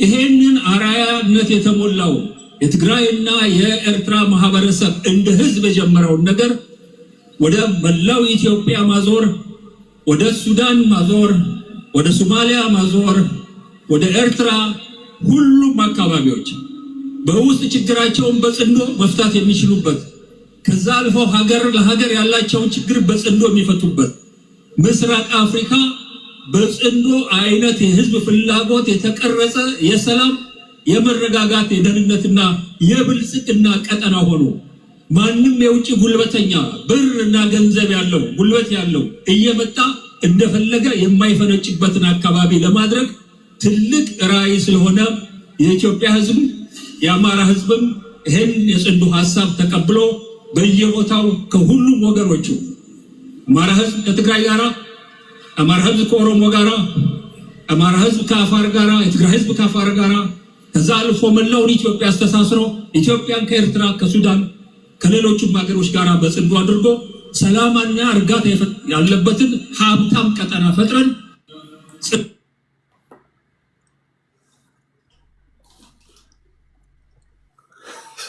ይነዳዋል ዝም ብሎና ጥልፍልፍ ዋስም ይመስላል። አንደኛው ከአንደኛው ያለ ኦኬ። ለእነሱ ፌርነስ ትናንትና በነበረን ውይይት አይዶን ነው ብሬንደን ነው አንድ ሰው በጣም የተናገረው አንድ ነገር ነበር። ጠቅላይ ሚኒስትሩ መደመር ይሉ የለ እንዴ እነሱ ኢወርድ ነው አይዶን ነው። በሌላ አባባል ጽንዶ ማለት እኮ ከጠቅላይ ሚኒስትሩ ካሉት መደመር የተሻለ መደመር ማለት ነው የሚሉ አሉ። እና በዚህ ጉዳይ ላይ ምናልባት ለአንድ ሰው የኤርትራውያን ስም ስለተጠራ እንድትገቡ እድል ሰጣችኋለሁ፣ ግዴታ አይደለም። በተረፈ ግን እዚሁ ባለነው ስብጥሩ እንዳያችሁት ይሆናል። እንዴት አያችሁ በሚለው 3 ዙር ጽድት ያለ ውይይት እናደርጋለን። ክብራትና ክብራን ታደምጧችኋላችሁ። ሁላችሁም ላይክ፣ ሼር፣ ሰብስክራይብ እያደረጋችሁ እዚህ 360 ምናምን ሰዎች አላችሁ። ፌስቡክ ላይም ያላችሁ እዚህ ላይም ያላችሁ ወደ 2300 ምናምን ሰዎች ታፕታፕ አድርጉ። እስኪ ማን ምን ይላል የሚለውን ኦኬ። ቴንክ ዩ ናርዲ። ማንኪያ እስከ ማጋ ነው የሚጣመረው? ማንኪያ ለምን? እሱ እንኳን ችግር የለውም። በማንነታችን ምክንያት ከውስጥም ከውጭም ጥቃት ይደርስብናል። እንኳን እነሱ አልተመዘገብንም። የፌዴሬሽን ምክር ቤት 76 አሉ ሲል ስም ዝርዝራችንን ሳይ እኛ የለንም። ኦኬ እንችለዋለን። እየበዛን ስንሄድ ሳይወዱ በግዳቸው ይቀበሉናል። ለጊዜው ግን ስማችን አልተጠራም። ኢትስ ኦኬ። እሺ ወደ አያና እንሄዳለን። 8 ደቂቃ አለ። አያና ቋንዴ ይሰማል? ቋንዴ 1 2 3 3 2 1 1 2 3 1 2 3 3 2 1 እሺ አሁን መጣል። ኦኬ ይሰማል? ይሰማል። እሺ ማለፊያ ማንኪያው ከሹካ ወይ ከገንፎ ነው የሚጣመረው፣ ግን ችግር የለም። እሱ ወደ ቤት የምናየው ይሆናል። ወደዛ ከመግባቴ በፊት 30 ሰከንድ ሁለት ነው የማስባቸው ማስተካከያዎች ብዬ የማስባቸው፣ አንደኛ ዋንጋሪ የአየር መንገዱ ምላሽ ያልከው አይ ዶንት ቲንክ ምላሽ መስጠት የሚኖርበት አይመስለኝም። አንድ ፊውጀቲቭ ክሌም ሴት አድርግ፣ ያው ክሌሟን እሷ ናት። ቲኬት ካለ የምታሳየው ነገር ካለ ኤቪደንሷን ያው በፐብሊክ ነው ምዳኘው ብላለች። ከፍርድ ቤት ሂደት ውጭ ፉጂቲቭ ስለሆነች የእሷ ኃላፊነት ነው፣ ግዴታ የለበትም። እሱን ካሳየች ባይሆን የኢሚግሬሽን እና የአየር መንገዱን ነገር እኛ እንደ ህዝብ እንጠይቅ እንችላለን፣ እንዴት ሆነ የሚለውን። ግን አሁን እኔ አላየሁም ስላልተከታተልኩ የኤቪደንስ የለምና ጀስት የአንድ ሰው ክሌም ወስደን በተለይ ደግሞ የአንድ ከህግ እያመለጠ ያለው ፉጂቲቭ ተቀብለን አየር መንገዱ እንዲያነ ጥያቄ መጠየቅ አግባብ አይመስለኝም። የኔ ምልከታ ነው። ሌላኛው ዘበር ሌባ ወይም ወንጀለኛ ካላላችሁ የሚባለው ነገር አይ ዶንት ቲንክ እንደዛ ትክክል አይደለም። ሁሉም ማለት ይችላል በቂ ኤቪደንስ አለኝ ሌባ ለማለት አጥጋቢ ኤቪደንስ አለኝ የሚል ሰው እንደራሱ ጭንቅላት እንዳስተሳሰቡ መጠን ማለት ይችላል። ሌላው ሰው ደግሞ አይ ይሄ የፍርድ ቤት ስራ ነው እኔን መፍረድና ፖሊስ ራሱ ተጠርጣሪ በሚልበት እኔ ወንጀለኛ ማለት አልችልም ካልኩ ይሄ የኔን የራሴን ለህግ ያለኝን ምልከታና ሞራል ግራውንድ ስለሚያሳይ በዛ ደረጃ መወረፍ አያስፈልግም። ያንን ስታንስ የሚወስዱ ሰዎች በጭንቅላታቸውም ካንተ የተሻሉ ሊሆኑ ስለሚችሉ በዛ ይታይልኝ የሚለው ነው። ወደና አንዳርጋቸው ስንመለስ የህዝብ ስም መጥራቱ ላይ በጣም ቢዚ ሆኖ የአማራ ከንትን የአማራ ከምን ሲል እኔ አይ ዶንት ኖ ካልጠፋ ሰው አንዳርጋቸው ጽጌ ይሄን ያለ አማራ ማለቱ ትንሽ ግራ ይገባኛል። በግልጽ እዚህ ቤት ውስጥ ራሱ ለማለት የማይፈቀድን ጸረ ህዝብ ንግግር ነው ተብሎ ከተከለከሉ ንግሮች ውስጥ የአማራ ህዝብ የለም ማለት እዚህ ቤት አይፈቀድም። ያለን ህዝብ እንዴት የለም ትላላችሁ ብሎ ማለት ነው። ሶ ቲክታክ ላይ የቴዲ ቤት ውስጥ የማይፈቀድን ንግግር በአደባባይ የሚናገር የነበረን ሰው ዛሬ ደግሞ ከሱዳንና ከኤርትራ ጋር አጣማጅ ሆኖ ሄዶ እዛ ጋር ማየቱ ትንሽ የጥፋት ስራ ባይሆን ኖሮ ያስቅ ነበረ። ይሄ ሰው የህዝብ ተወካይ አድርጎ ህዝብን ማስተሳሰር የሚለው ህዝቡ በሰላም እየኖረ ነው። እኔ እስከማውቀው ድረስ ህዝብን አስተሳስራለሁ የሚለው መሸሸጊያ ነው፣ የባንዳነት መደበቂያ ነው። ባንዳ ላለመባል ቀጠናዊ ትስስር እየፈጠርኩ ነው። ኢንተርናሽናል ትስስሮችን የሚፈጥረው መንግስት ነው። ይሄንን የመንግስት ኃላፊነት አንተ ወስደህ ነው ሮድማፑን ገልብጦ ነው የጻፈው መሰለኝ። ሮድማፑን ለዚህ መንግስት ጽፌያለሁ ብሎ ራሱ የጻፈው የሙቪ ስክሪፕት መጨረሻ ላይ እሱን ከአልቡራን ወታደሮች እና ከህግደፍ አማካሪ ነኝ ነው ያለው መሐመድ የሚባለው ሰውዬ ከነሱ ጋር እና ከአንድ ከኤርትራ ከሚጮኸው ጋዜጠኛ ጋር ካሰለፈው አላግባብ ነው የጻፈው። ራሱን ጥሩ አክተር አላደረገም እዛ ሮድማፕ ውስጥ። at the end of the day ግን እነሱ የሚያስቡት የሚፈልጉት ያው ከበፊትም ስንል የነበርነውን አፋብን የሚባለው ነው። እነሱ አማራ የሚሉት ያው ይሄንን አፋብን የሚባለውን የአማራ ክልልን ሲያምስ የከረመውን ኢቭን የአንዳንድ ነጋዴዎች ዛሬ የሰማሁት የሆነ ዜና ድጋፍ ያስፈልገናል ኢኮኖሚ የክልሉ ተጎድቷል የሚል ነገር የተናገሩበት ሁኔታ አለ እና 3 ዓመት ያደቀቀውን ክልል አሁን ደግሞ አፋብን የሚባለው ሄዶ ከቲፒኤልኤፍ እና ከህግደፍ ከአልቡራን ሙስሊም ብራዘርሁድ ምናምን የሚባሉ ከአሸባሪ ግሩፖች ጋር ያለውን ትስስር ይህንን መረብ የመዘርጋት ስራ ነው። ይህን መረብ የመዘርጋት ስራ ለኢትዮጵያ አደጋ ይሆናሉ የሚለው ኦፍኮርስ ይህን አይነት ነገር በጊዜው መስተካከል አለበት። ግን at the end of the day እነኛ አካላት ራሳቸውም የሚተማመኑ አይደሉም። የጅብ ጓደኝነት ነው፣ ጎን ለጎን እንጂ ኋላና ፊት መሄድ የማይችሉ ናቸው። ይሄን ተስፋ አድርጎ ሚዲያ ላይ በማይችል አንጎሉ ብዙም ሳያስበው እዚህ መጥቶ ይሄ ሚዲያ ላይ ጥሩ ነገር መስሮት የሚያወራ ይኖራል። ግን ሰፊው ማህበረሰብ የነዚህን ሰዎች ስራ ያውቃል። ከህግደፍና ከአልቡራን መንግስት ጋር ከቲፒኤልኤፍ ጋር ተጣምረህ ኢትዮጵያ ላይ ቀጠናው ላይ የምታመጣው እንኳን ዓለም አቀፉ ማህበረሰብ ገበሬው ህዝባችን ያውቃል። ወግድ ነው የሚል ይሞክሩ። ሚዲያ ላይም ሞክረውታል። አሁንም አለ የሚዲያው ጥምረት፣ የመሬት ላይውን ጥምረት በየእንትኑ በየሃውስ ሪፕሬዘንታቲቭስ እና አዲስ የገቡ ጁኒየር ሪፕሬዘንታቲቭስን ጭምር ነው የሚያስቸግሩት ደብዳቤ እየጻፉ። አንዳንዱ ህገ መንግስት ቀርጫለው ለኢትዮጵያ አዲስ ህገ መንግስት ብሎ የሚሽከረከር አለ። ይሄ ሁሉ የዚህ የነሱ ጥምረት የሚሉት ትርምክምክ እኔ ብለው የዛ አካል ነው። ኢትዮጵያ ትንሽ መንቀሳቀስ የባህር በር ፈልጋለው፣ ከሌሎች ሀገሮች ጫና ነፃ መሆን ፈልጋለን፣ እናድጋለን፣ ወደ ከፍታ እንሄዳለን ስትል እንደዚህ አፋሻ ጎንባሹ የሚውጣው ያጣዋል እና እንደዚህ አይነት ነገር ውስጥ ገብተዋል። ጀስት ሲምፕሊ የምናየው ነገርና የምንታዘበው ነገር ነው። የት ይደርሳል የሚለው ልክ አፋብን ላይ እንደምናየው ማለት ነው። ይሄ ልክ ሌሎቹ ላይ እንደምናየው ቲፒኤልኤፍ ላይ እንደምናየው ራሱ የሾመውን ፕሬዚዳንት ከዛ ልግደልህ ይለዋል፣ አባርህ ይላል። እና አፋብን የራሱን ቃል አቀባይ የነበረ ሰውዬ ገልብጦ ይገርፋል፣ የራሱን ማህበረሰብ ያስቃያል። እዚህም ሚዲያም ላይ ያሉ ሰዎች ፊት ለፊት ተቀምጠው 3 ደቂቃ ሲነጋገሩ በሾርኔ መነካካት ይጀምራሉ። የዓላማ ትስስር የላቸውም። ዓላማቸው ማፍረስ ነው፣ ዓላማቸው ማጥፋት ነው። አለቆቻቸው ጸረ ኢትዮጵያዊ ናቸው። እነኚህ ጥልል ያሉ ባንዳዎች ናቸው። ባንዳን እደግፋለሁኝ ከዛ ደግሞ ኢትዮጵያዊ ያጫውተኛል የሚል የቲክታክ ላይ መናጆ ደግሞ ቀስ እያልን የሚጠራውን ተሳስቶ የሆነውን እንማማራለን።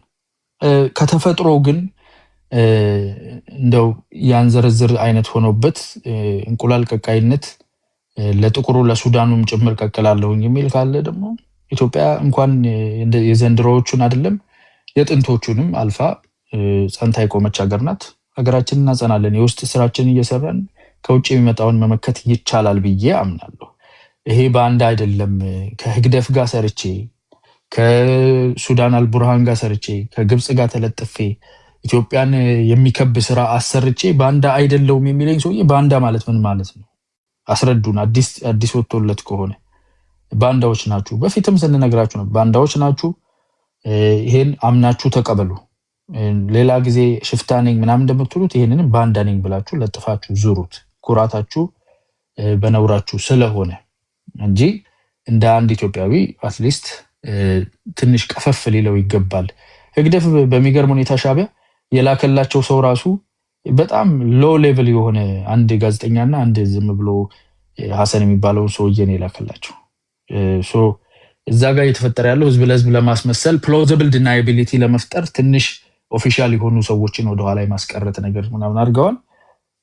ሪሊ ኢትዮጵያ ላይ ምን ያህል አደጋ ሊያመጡ ይችላሉ የሚለውን ነገር የምናየው ይሆናል። በቅርብ ጊዜ ነገሮች ይንቀሳቀሳሉ ብዬ ተስፋ አደርጋለሁ።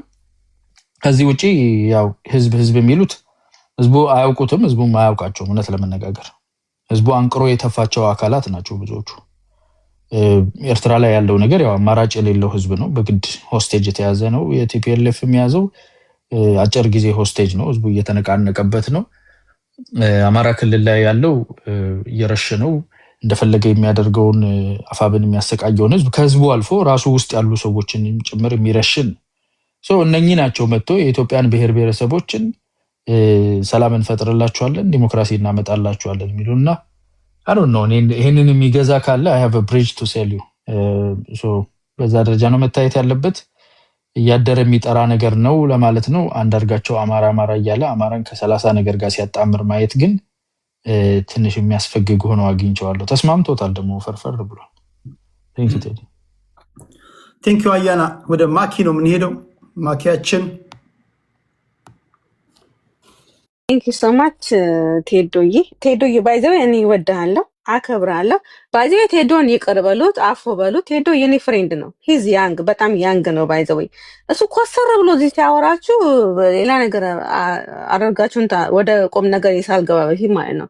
ቴዶ የኔ ፍሬንድ ነው፣ ያንግ ነው፣ የሐዋሳ ልጅ ነው፣ የኔ ውድ ነው።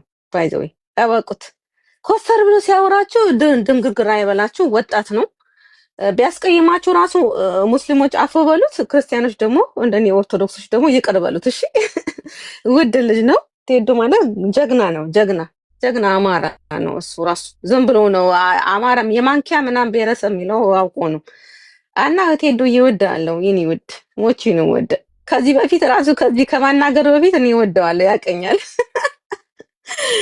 እና ስቀጥል ደግሞ ነው ቴዶዬ አወዳለሁ። ማርያምን የፈለከውን ብትል እወዳለሁ። የወረበር አይ ላቭ ዩ ሶ ማች የኔ ማር። እና ስገባ ደግሞ ማለት ነው ያ እወዳለሁ። ቴዶን ይቅር በሉት፣ አፎ በሉት። ልጅ ነው ደግሞ በጣም ያንግ ነው። ባይ ዘ ወይ በጣም ያንግ ነው፣ ጩጬ ነው ደግሞ። እሱን ደግሞ ወቁት። እና ወደ ልክ እንደኔ ነው 25 ዓመቱ ምናምን ነው እሱ ራሱ ማለት ነው። እና ወደ ነገሬ ስገባ ደግሞ ማለት ነው አንዳርጋቸው ጽጌ ማለት አማራ የለም ምን ነው ያለው? አንዳርጋቸው ጽጌ አሁን ጸንዶ ነኝ ብሎ የመጣ ጸንዶን አትቀበሉ። አማራ የምትሆኑ ሁሉ አማራው ጸንዶ የሚባል የአማራ ጠላት ነው። ጸንዶ የሚባል የአማራ ጠላት ነው። ትግሬ ሆኖ ማለት ነው። ሄዱ ልንገረ ትግሬ ሆኖ ማለት ነው። ደግሞ ትግሬ ሆኖ ሚስቱ አማራ ሆና ልጅ ወልዶ 2-3 ልጅ ወልዶ ማለት ነው። ልጆቹን ገሎ ሚስቱን ገሎ ነው ትግሬ ነኝ ብሎ ይሄደው ሊዋጋ ማለት ነው። ልጆቹን ገሎ ከእንደዚህ አይነት ሰው ጋር እንዴት ነው የምትኖረው? አማራ ነገርኝ እስኪ። እኔ ዛሬ አዲስ አበባ ተወልጄ ነው ያደግኩት። እኔ ሐዋሳንም አውቀዋለሁ። ሐዋሳን ቤተሰቦች አሉ። ስለዚህ እኔ ቴዶን በጣም መረዳው ለዛ ነው። ሐዋሳም ደግሞ ኖር ያለው የተወሰነ ጊዜ ማለት ነው። አዲስ አበባ ተወልጄ ነው ያደግኩት ደግሞ እኔ አዲስ አበባ ልጅ ነኝ። የቋራዎቹ ልጅ ነኝ። በእናቴም በአባቴም ቋራዎች ናቸው። ጎንደሬ ነኝ እኔ። አንተ ግን መተህ ጸንዶ ምናምን ስትል ላዳምጥ አልችልም።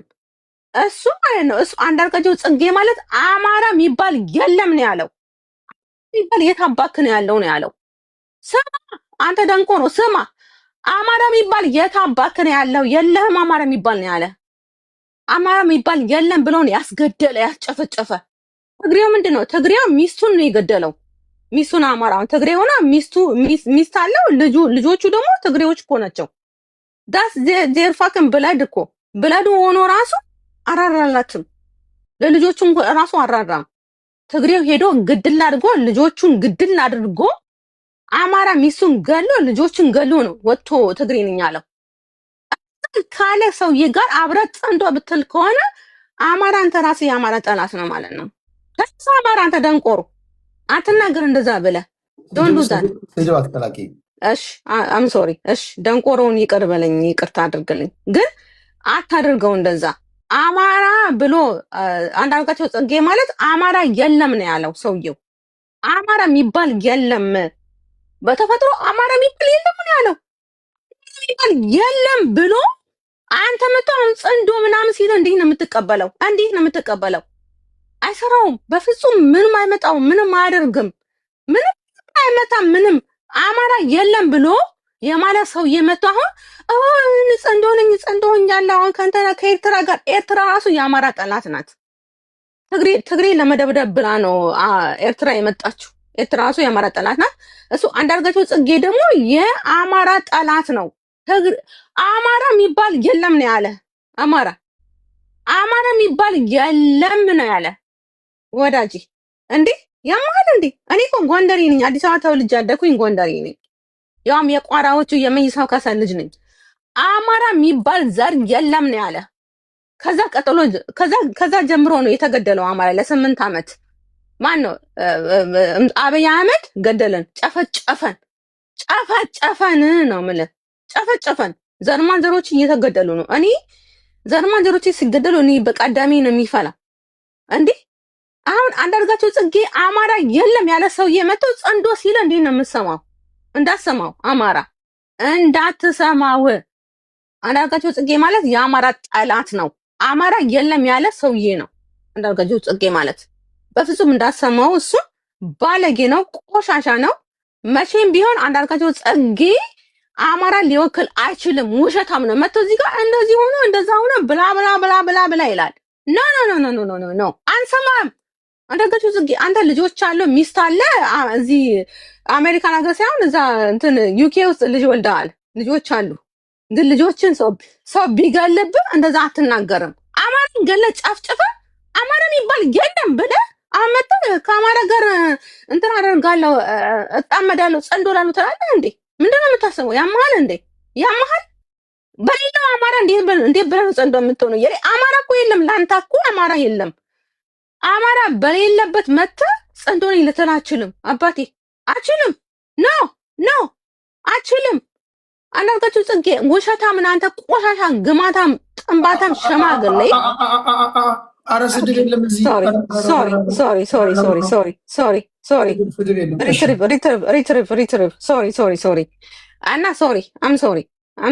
ሶሪ ቴዲዬ፣ የኔ ውድ ይቅር በለኝ። እና ግን አንዳርጋቸው ጽጌ ማለት ውሸታም ነው። አማራን የገደለ ነው ባይዘወይ። እሱ ልጆች አሉት ከሴት ከአማራ ሴት ነው የወለደው። እዚህ አሜሪካን ሀገር ሳይሆን እንትን ዩኬ ውስጥ ልጆች አሉት። እሱ ዩኬ ውስጥ ማለት ነው ልጆች አሉት። ከአማራ ነው የወለደው። ግን መጥቶ ምንድን ነው ያለው? በፊት አማራ የሚባል ዘር የለም ነው ያለው። አማራ ዘር የለም ከተባለ በኋላ እንዴት ነው አማራ የሚፈጠረው? ተመልሶ ጸንዶ ብሎ የሚመጣው እንዴት ነው? አይመጣውም። ምንም እንደዛ አይደረግም። ስለዚህ አንዳርጋቸው ጽጌ ውሸታም ነው። የአማራ ጠላት ነው። አንዳርጋቸው ጽጌ ማለት የአማራ ጠላት ነው። ለሚ ካንኩሌት ላደርገው ወዲ። እሺ ቴዶዬ ቴንክ ዩ። ካንኩሌት ላደርገው። አንዳርጋቸው ጽጌ ማለት የአማራ ጠላት ነው። አማራ የለም ብሎ አሁን ጸንዶ ብሎ አይመጣም። ጸንዶ የሚባል የአማራ ጠላት ነው። ጸንዶ የሚባል ነገር እንዳለ አማራዎች፣ የአማራ ፋናዎች ጸንዶ በሚባል ነገር እንዳትገቡ ተሸክማችሁ ትግሬን ነው የምታስገቡት መልሳችሁ ማለት ነው። ስለዚህ አንዳርጋቸው ጽጌ ውሸታም ነው። የአማራ ጠላት ነው። አፈር አባቱን ነው የሚበላው እሱ እና አንዳርጋቸው ጽጌ የአማራ ጠላት ነው። ቴንክ ዩ ሶ ማች አመሰግናለሁ። እሺ ቴዶዬ ቴንክ ዩ። ኦልራይት ሚት አደርጋለሁ። እሺ ቴንክ ዩ ወደ ኢወርልድ እንሄዳለን። ኢወርልዳችን ቴዲ እንግዲህ ስናወራ ፕሊዝ እና ማንንም አነካም። እኔ ማንንም የምትለው ነገር ካለበል እሺ ቀጥል። እኔን ዘለልከኝ ከመከሷ ቀጥዬ ነው የነበርኩኝ። ባይ ወይ አንቺ በእሷ ቦታ ትሆኛለሽ። እሺ ዋንጋሪ ቀጥል። አሁን አንቺ ነሽ። ኦኬ ያ እሷ ነች፣ እኔ ነኝ። ቆይ ኦኬ አውራ ችግር የለውም። ያው አውራ ብዬ ነበር። እሺ ቴምር አውራ። ያውራ ትሄዳ ችግር የለውም። ከላይ ካወጣኋችሁ እኮ እንድታወሩ ነው። እሺ አሁን ይበቃል። እሺ ቴንክ ዩ። እኔ መጀመሪያ ያው ጽምዶ በአንዳርጋቸው ጽጌ ነው የተነገረው። ያው እሱ የራሱን ሀሳብ ሊሆን ይችላል እንደ ግለሰብ እንጂ ከአማራ ትግል ጋር የሚያገናኘው ነገር አለ ብዬ አላምንም። ግን እሱም አንድ የአብይን ተቃዋሚ የሆነ ግለሰብ ነው። የራሱን መልእክት እንደዚህ ብትጻመዱ ምናምን ብሎ ሀሳብ ሊያስተላልፍ ይችላል። ግን የአማራ ፋኖ ፍላጎታቸውን እኔ አላውቅም። ግን እንደኔ እንዳንድ ባለፈ ምዝብ ቤት እንዳንድ አማራ በራሴ እንደራሴ ነው። ማንንም አልወክልም፣ ማቆም ጉዳይም የለኝም። ግን ፖለቲካሊ ወዳጅህን በማብዛት ጠላትህን መቀነስ አለብህ ብዬ አምናለሁ። ልክ አብይ አህመድ ከኤርትራ ጋር ተጣምዶ ትግራይን እንደወጋው ማለት ነው። ሌላ አማራ ጋር ሲሆን ትክክል፣ አብይ አህመድ ሲያደርገው ትክክል፣ አማራ ሲሆን ደግሞ ስህተት የሚሆንበት ነገር ሊኖር አይችልም። አብይ አህመድም 140 ሺህ ኢትዮጵያኖች የሞቱበትን ያለቁበትን በእነሱ ደም እጁን ታጥቦ ቀለበት ተደራርጎ ነው ስልጣኑን ለማስጠበቅ ሌላ ሀገራትን ኢትዮጵያ ውስጥ ድንበር ጥሰው ገብተው ኢትዮጵያኖችን እንዲወጉ እንዲጨፈጭፉ ያደረገው ሰው። እኛ ደግሞ አብይ አህመድ ኢትዮጵያን እያፈረሰ ስለሆነ እንደውም ፋኖ አይደለም ወይም ሌላው ኃይል አይደለም አሸባሪ፣ አብይ አህመድ ነው ሀገሪቷን እያሸበረ ሀገሪቷን መቆጣጠር አቅቶት ዜጎች በነፃነት ወጥተው መግባት አቅቷቸው እየታገቱ እዛው 4 ኪሎ ግንባሩ ላይ እዛው የአማራ ተወላጆችም በደሞ በአዲስ አበባ ዙሪያ ያሉ የኦሮሞ ተወላጆችም እየታፈኑ 3 ሚሊዮን 4 ሚሊዮን እየተጠየቁ በኢትዮጵያ ንግድ ባንክ ብሩ እየተላለፈ ያንን እንኳን ኮንትሮል ማድረግ አቅቶታል። ስለዚህ ሀገሪቷን መምራት አቅቶታል ማለት ነው። ስለዚህ ይሄንን ኃይል ደግሞ ሀገሪቷ ከመፍረሷ በፊት አብይ አህመድን አገር ሰሪዎች ህዝቦች፣ የኦሮሞን ህዝብ፣ የትግራይም ሌሎችም ደግሞ የውጭ አጋዥ ኃይሎች ካሉ ከኛ ጋር የምንም ጥያቄ የሌላቸው አብረውን ቢሰሩን ፈቃደኛ ነኝ። ለአብይ ትክክል ነው፣ ለአማራ ትክክል የማይሆንበት ነገር የለም። ያው እና ያና ይሄን እያገናዘባችሁ ብታወሩ አሪፍ ነው። ይሄ የትናንትና ታሪክ ስለሆነ አብይ አህመድ ቀለበት አድርጎ እንትን ያለው ለኢሳያስ አፈወርቄ ማለት ነው። እኛም ከኢሳያስ አፈወርቄም ጋር ሆነ ከማንም ጋር የመስራት መብት አለን። አብይ አህመድ ሀገር ከማፍረሱ በፊት ቀድሞ ይሄ ህዝብ ለሀገሪቷ መድረስ አለበት። ሀገር ማለት ዝም ብሎ ፎቁ ይሄ ዛፉ ተራራው ምናምን አይደለም፣ ህዝብ ነው። እናንተ የምታዩት የኔ አዲስ አበባ ዲምናይት የአዲስ አበባን ይሄንን ባለሀብቶች የገነቡትን ፎቅና ምንድነው ልማት እያለ ዛፉን ምናምን የሚተከለውን ዛፍና ይሄንን በዲም ላይ ያሸበረቀውን ምናምን ነው። ያ አይደለም። ህዝብ መኖር አቅቶታል። አዲስ አበባ ውስጥ ህዝብ ምግብ ቁርስ በልቶ ምሳውን አይደግምም። ገበሬውም እየተጨፈጨፈ ነው። በአማራ ክልል ላይ በድሮን እየጨፈጨፈ ነው። ስለዚህ ይሄ ሰው መውረድ አለበት ብዬ አምናለሁ። ሌላው ሲጣመዱ ሌላው የአያና አሁንም እዚህ ቤት በተደጋጋሚ ታነሳለክ።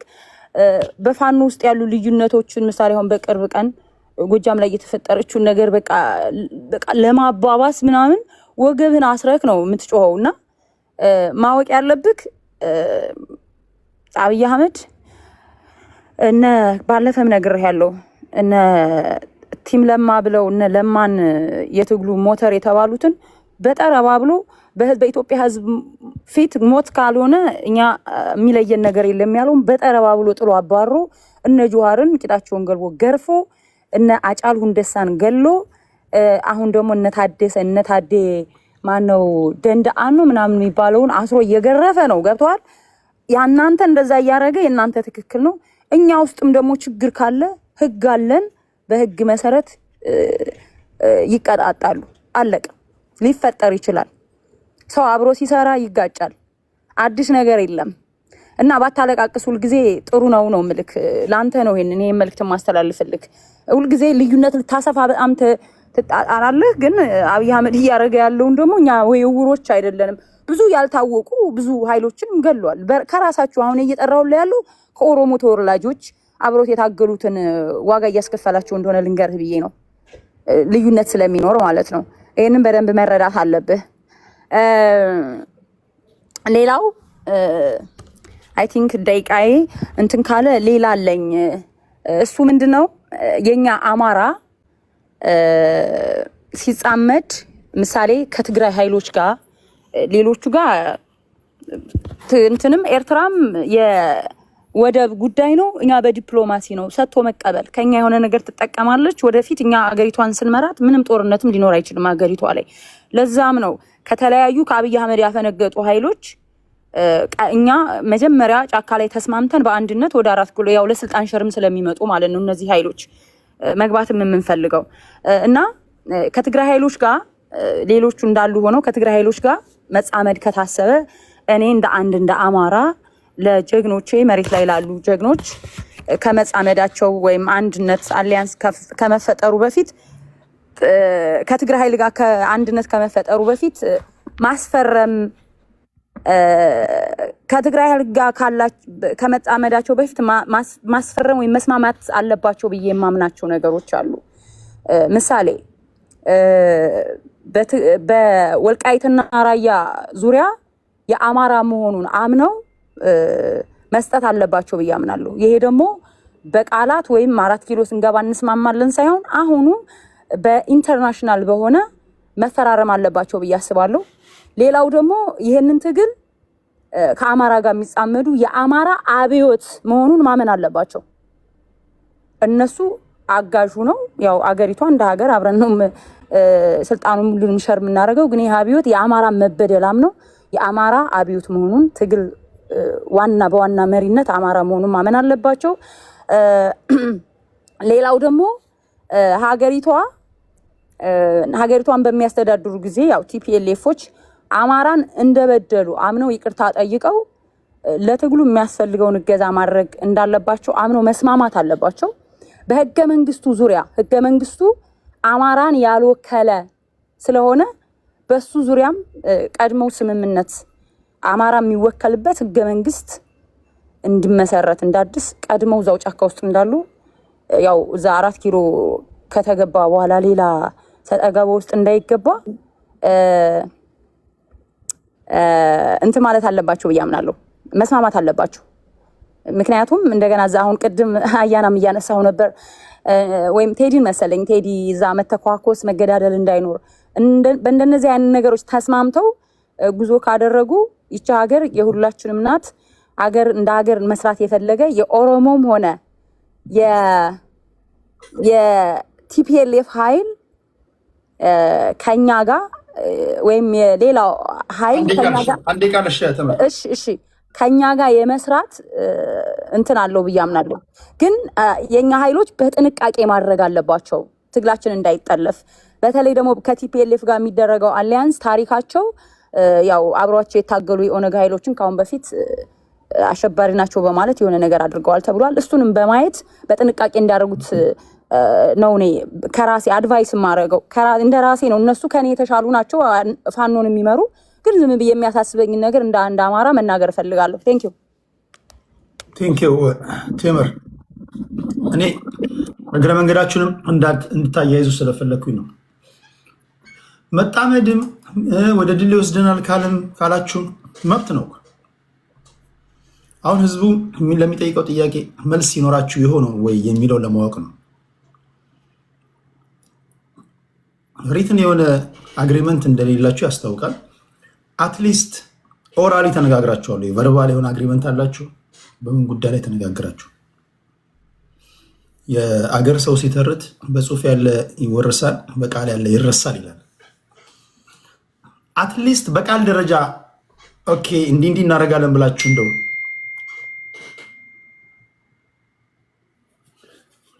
ኦኬ አንድ ያልተረጋገጠ ሜሴጅ ከየት እንደሆነ ለጊዜው አጣራለሁ። በ24 ጠቅላይ ሚኒስትር አብይ አህመድ ወደ ኤርትራ ይሄዳል የሚል ሜሴጅ መጥቶልኛል። በጽሁፍ ላይ ከሆነ በዚህ ተስማምተናል ብላችሁ ፕሬዘንት ለማድረግ ይመቻቸዋል። አሁን የአካሄድ ጥያቄ ነው። ምክንያቱም ከገባችሁ ኦኬ ሰው ሲጠይቅ አሁን ለምሳሌ ተከታዮቻችሁ ሲጠይቋችሁ ምንድነው የምታስረዷቸው? አንዳርጓቸው እንደውም ለሱዳን መፍረስ ተጠያቂ የሚያደርገው ኢትዮጵያን ነው። ሱዳን የፈረሰችው ያው በራሷ ጊዜ እንደሆነ ታውቃላችሁ ሁላችሁ። በዚህ ሂደት ብትሄዱስ አዲስ አበባ ገብታችሁ በቃል ያለ መርሃችሁ ከሌላኛቸው በጽሁፍም በቃልም ካለ መርህ ይጣረሳል። እንዴት ታስታርቃላችሁ ለማለት ያለው። ቴምርን ከልብ ነው ማመሰግነው። ወደ ኢወርልድ እንሄዳለን። ኢወርልዳችን ማይክ ትይዛለህ። ይሄው መድረኩ ያንተ ነው። እግዚአብሔር ያክብርልኝ። እንኳን መጣ። ሁላችሁንም አመሰግናለሁ። እንግዲህ ያለንን ሀሳብ ከልምድም ከእውቀትም ያለንን የምንጋራበት ቤት እግሩ ነው የሄደው። የከፈለው አለ፣ መብቱ ነው። ያ ይጠቅማል ወይ? አንተ ቆንጆ ጥያቄ ጠየቅከው። ያ ይጠቅማል ወይ? ይሳካል ወይ? ላይሳካ ይችላል። ግን ባለው መረጃ ምንድነው? አሁን ኢሳያስ ይመርዙኛል ብሎ ካልፈራ አሜሪካ ከመጣ ብልጽግና ጋር ካስታረቁ ህዋት መሃል ባዶ ነው የምትቀረው እና ላይሳካ ይችላል። ይሄን የሚያቦጫርቁት የአሜሪካ መንግስት ወይ ትልቁ የአሜሪካ ህዝብ አይደለም፣ ደላሎች አሉ። ያንን ለምንድነው ህዋት ባዶ የምትቀረው? በጣም አሪፍ ነገር ነው። ለምንድነው ህዋት ባዶ የምትቀረው? እንግዲህ ህዋት አሁን መንገዱን ከፍተው ምን ብለው እንግዲህ ሻቢያ ማለት ህዝብ ማለት ነው። አንዳንድ ጊዜ ሻቢያ ስድብ ነው፣ ባንዳም ስድብ ነው ብሏል አያና። ባንዳ ማለት የእንትን ወታደር ማለት ነው፣ የጣሊያ ወታደር። አንዳንድ ጊዜ የተለመዱ አሉ እና ህዋት አሁን እኔ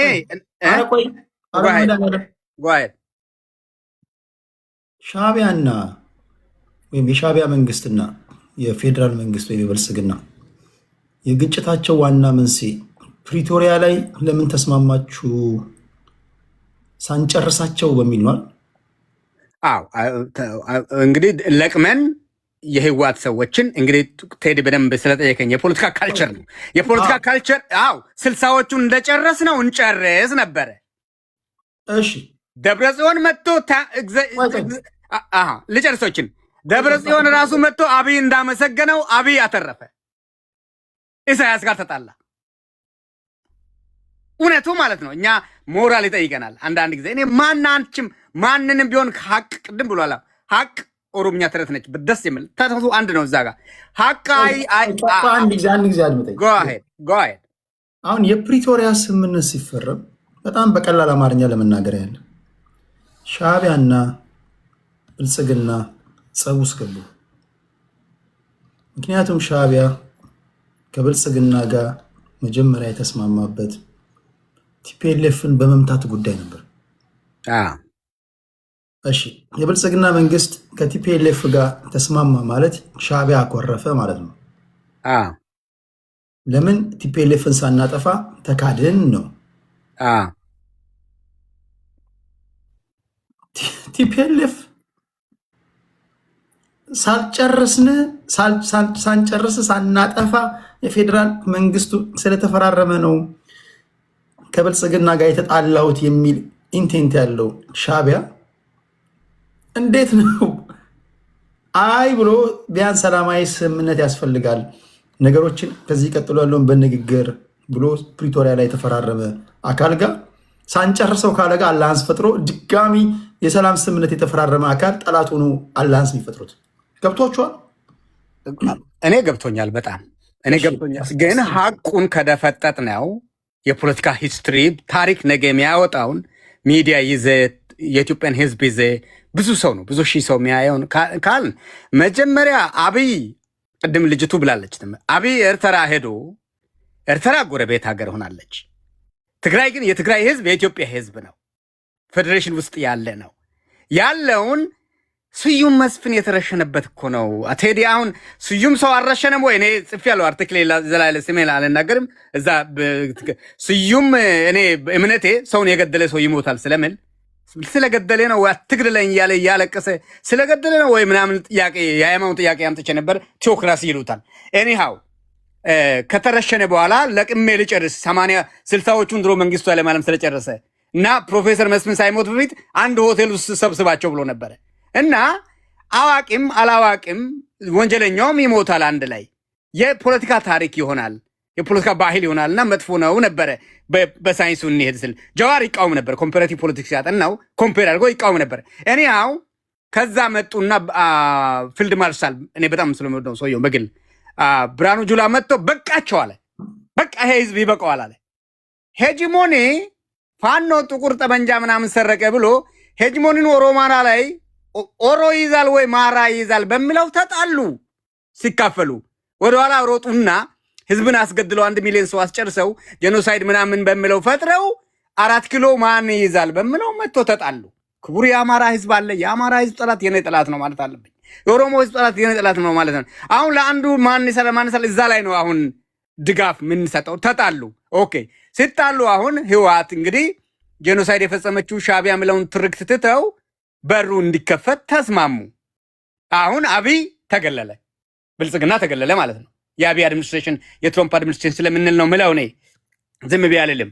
ሁለቱ መንገዱ ሲከፈት ምን ስል መንገዱ ከተከፈተ ከአረብ ሀገር ጠበንጃ ሻጮቹ ምናምን ይሰጣሉ። መበላቱን ስላወቀ ተፍ ተፍ ማለት ጀመረ። ማጋ መጣ እዚህ ደንበር ሴክሽን 8 ሆኖ የሚያገኛቸው ሰዎች ጋር ምናምን ጋር ደላሎቹ አገኘ። አሜሪካን ሀገር እኔ አፌን ሞልቼ ነው የምናገረው። እነሱ እናስታርቅ ምናምን ብዙ ላቢ የሚያደርጉ ሰዎች አሉ። እናስታርቅ ምናምን አሉ እና ማን ወንጀል ውስጥ አለ ብዬ ስለሚከታተለው ማን ይሄ ኤምባሲ ውስጥ አለው። አሁን ሚኒሶታ ሄዶ አማራውን አገለለ ምናምን ምስጥር አድርጎ ምናምን የሚያወራው አለ እና አሁን ጽምዶ እንግዲህ አሜሪካኖቹ አዘው ሁለቱን ካስታረቁ ህወሓት ነው። እችን ግን ልሳልል ክቡር የትግራይ ህዝብ አብይም ያለው ብርሃኑ ጁላም ያለው በፕሪቶሪያ መኖር አይገባውም። ከፕሪቶሪያ በላይ ነው መስራች ነው። እችል በል እንግዲህ 3000 ታሪክ የሚለው የትግራይ ታሪክ ነው። እኛ ጋር ደቡብ ባህል ነው ያለን። እንግዲህ 1632 ነው ጎንደር ፋሲል የተሸለመው 400 ዓመት ታሪክ ለማለት እንግዲህ እና አብይ የሚያስገለጥል ከሆነ ህዝቡም አይለቅም፣ እኛም አንለቅም። ይታረቁ ነው። ጽንዶ ማስፈራሪያ ነች እንጂ ዋጋም የሌላት እንደሆነ እኮ አውቃለሁ። በልካልከኝ ኢወርልድ እናመሰግናለን። ወደ ዋንጋሪ እንሄዳለን። ኦኬ ቴንክ ዩ ቴዶ። እንግዲህ አንዳርጋቸው ጽጌ አሁን ነው እውነቱን የተናገረው። ጠምዶ በበሬ ተጠምዶ እንደማረስ ነው ብሏል። እንግዲህ የመጠመድ ፍልስፍናው ጠማጅ አለ፣ ተጠማጅ አለ። ተጠማጁ የጠማጁን ኢንተረስት ቀንበራ አንገት ላይ ይገባል። የጠማጁን ኢንተረስት ነው ስትሰራ የምትውለው። የጠመደህ ቀኑን ሙሉ ሲያርስብህ ይውላል። ሲፈልግ የምትፈልገው ምግብ ይሰጥሃል። በማግስቱም ይጠምድሃል፣ ያርስብሃል። ስለዚህ ተጠቃሚው በሬዎቹ ተጠምደው በሚታረሰው ተጠቃሚው ጠማጁ ነው። አንዳርጋቸው ጽጌ የፖለቲካ ህይወቱን ወደኋላ ስንመለከት እድሜ ልኩን ሲጠመድ የኖረ ሰው ነው። ከመጀመሪያ ጀምሮ ከአዲስ አበባ ዩኒቨርሲቲ ጀምሮ ታሪኩን የሄደውን ፖለቲካ ከነ ኤፍሬም ስባቱ የሚባለው ሻዕቢያ ፖለቲካውን ከሚሄዳበት ጊዜ ጀምሮ ኢህአፓ ነበር። ከኢህአፓ ኢህድን ሆነ፣ ከኢህድን ብአዴን ሆነ፣ ከባዴን ወጣ፣ እንደገና ቅንጅት ሆነ፣ ማንደው አርበኞች ሆነ፣ ከዛ ወጣ ብልጽግና ሆነ፣ አሁን ከዛ ወጣ። እድሜ ልኩን አንዳርጋቸው ጽጌ የፖለቲካ ህይወቱ በሙሉ እንደ በሬ እየተጠመደ ጠማጁ እያረሰበት የሚፈልገው ጋር ሲደርስ ደግሞ እየቀየረው የኖረ ነው። አሁንም የሚጠመደው ለዚሁ ነው። ለማን ፐርፐዝ ነው የሚጠመደው? ማን ነው ጠማጁ? ማን ነው? ይሄንን ስታቀ